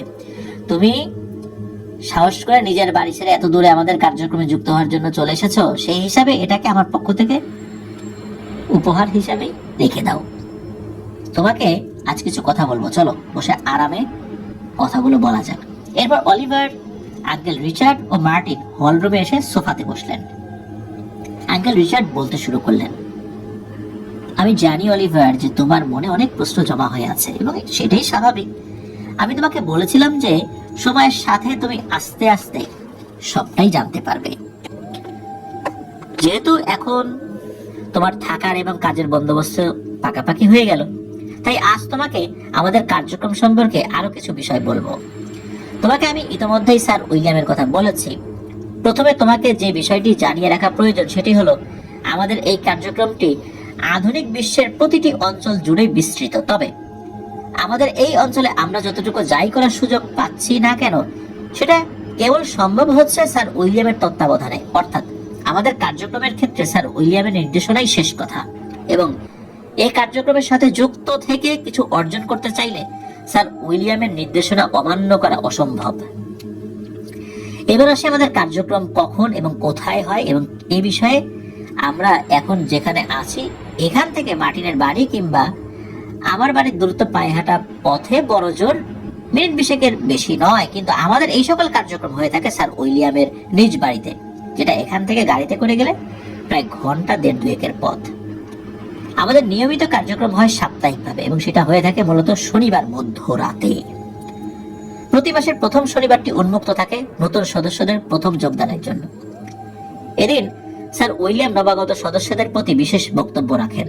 বর্তমানে তুমিও সেরকমই একজন নবাগত হিসাবে বিবেচিত হবে, এবং সেক্ষেত্রে যেহেতু এটি মাসের মাঝামাঝি সময়, তাই আরো 2 সপ্তাহ পর যে শনিবারটি আসবে সেদিন তুমি সর্বপ্রথম আমাদের সাথে সাপ্তাহিক কার্যক্রমে অংশ নিতে স্যার উইলিয়ামের বাড়িতে যেতে পারবে। এবার তোমাকে আমাদের সোসাইটির স্তরগুলো সম্পর্কে প্রাথমিক একটা ধারণা দিব। আমাদের এই সোসাইটিতে সর্বমোট 4টি গ্রেড রয়েছে, যেগুলো হচ্ছে elementary grade, secondary grade, royal grade এবং কার্ডিনাল গ্রেড। এগুলোর মধ্যে কার্ডিনাল গ্রেড সর্বোচ্চ গ্রেড, যেটিতে শুধু স্যার উইলিয়াম রয়েছেন। এরপর ক্রমানুসারে বাকি গ্রেডগুলো। এখানে প্রতিটি গ্রেডের নিজস্ব তাৎপর্য রয়েছে এবং আলাদা আলাদা গ্রেডের সদস্যরা আলাদা আলাদা ক্ষমতা ও সম্মানের অধিকারী হন। এই প্রতিটি গ্রেডের আবার রয়েছে নিজস্ব কালার সাইন, যা অলৌকিক বিষয়ের সাথে সংযুক্ত। এলিমেন্টারি গ্রেডের কোনো কালার সাইন নেই, সেকেন্ডারি গ্রেডের কালার সাইন কালো, রয়্যাল গ্রেডের কালার সাইন নীল, কার্ডিনাল গ্রেডের কালার সাইন লাল। কালার সাইনের বিষয় আপাতত তোমাকে এতটুকুই বলছি, বাকিটা পরে সময় মতো জানতে পারবে। তবে এটা মনে রেখো যে একটি গ্রেড থেকে আরেকটি উচ্চতার গ্রেডে উন্নীত হতে হলে এ কাজে অপরিসীম ডেডিকেশন ও মনোসংযোগের প্রয়োজন। সেটা না থাকলে আজীবন এলিমেন্টারি গ্রেডেই থেকে যেতে হবে। যেমন আমার সারা জীবনের অর্জন রয়্যাল গ্রেডে উন্নীত হতে পারা, কিন্তু এর জন্য আমাকে কি কি যে করতে হয়েছে তা আমি এখনই তোমাকে বলে নিরুৎসাহিত করতে চাই না। আবার দেখো, বেশ কিছু মাস হয়ে গেলে মার্টিন আমাদের সাথে যুক্ত হয়ে গেল বা যুক্ত আছে।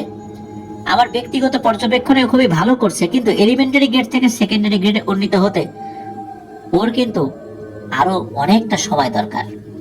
তবে এসব শুনে আবার মনে করো না যে এলিমেন্টারি গ্রেডের মাধ্যমে আমাদের কার্যক্রমে যুক্ত হওয়াটাও কোনো স্বাভাবিক ও সহজতর বিষয়। এলিমেন্টারি গ্রেডে থাকা অবস্থাতেই তুমি তোমার পরিশ্রমের যে ফলাফল পাবে তা তোমাকে মোটেও নিরাশ করবে না। যেমন মার্টিন এলিমেন্টারি গ্রেডে থাকলেও পূর্বের আর্থিক এবং পারিপার্শ্বিক অবস্থা থেকে কিন্তু ওর বর্তমান অবস্থা অনেকটাই আলাদা। আর তোমাকে আমি ব্যক্তিগতভাবে একটা পরামর্শ দিতে চাই, যদিও কারণটা এখনই খোলাখুলি ভাবে বলছি না। তোমার শারীরিক সক্ষমতা আরো বৃদ্ধি করতে হবে এবং খাওয়া দাওয়ার পরিমাণও স্বাভাবিকের থেকে আরো কিছুটা বাড়াতে হবে। তোমাকে দেখে আমার মনে হয় যে তুমি যে কার্যক্রমের সাথে যুক্ত হতে চলেছো সেখানে শারীরিক এবং মানসিক উভয় সক্ষমতাই তোমাকে বাড়াতে হবে, আর এই কাজে এগুলো অত্যন্ত গুরুত্বপূর্ণ। এ পর্যন্ত বলে আঙ্কেল রিচার্ড থামলেন। অলিভার বেশ অবাক হয়ে শুনছিলেন কথাগুলো। যদিও নিজের বাড়ি থেকে এতটা দূরে এসে একাকী থাকতে হবে এসব চিন্তা করে ওনার এতক্ষণ কিছুটা খারাপ লাগছিল, কিন্তু আঙ্কেল রিচার্ডের এসব তথ্য শুনে উনি বেশ উৎসাহিত বোধ করলেন। অলিভার ভাবলেন এবার ওনার জীবনের ইচ্ছা নিশ্চয়ই পূরণ হবে।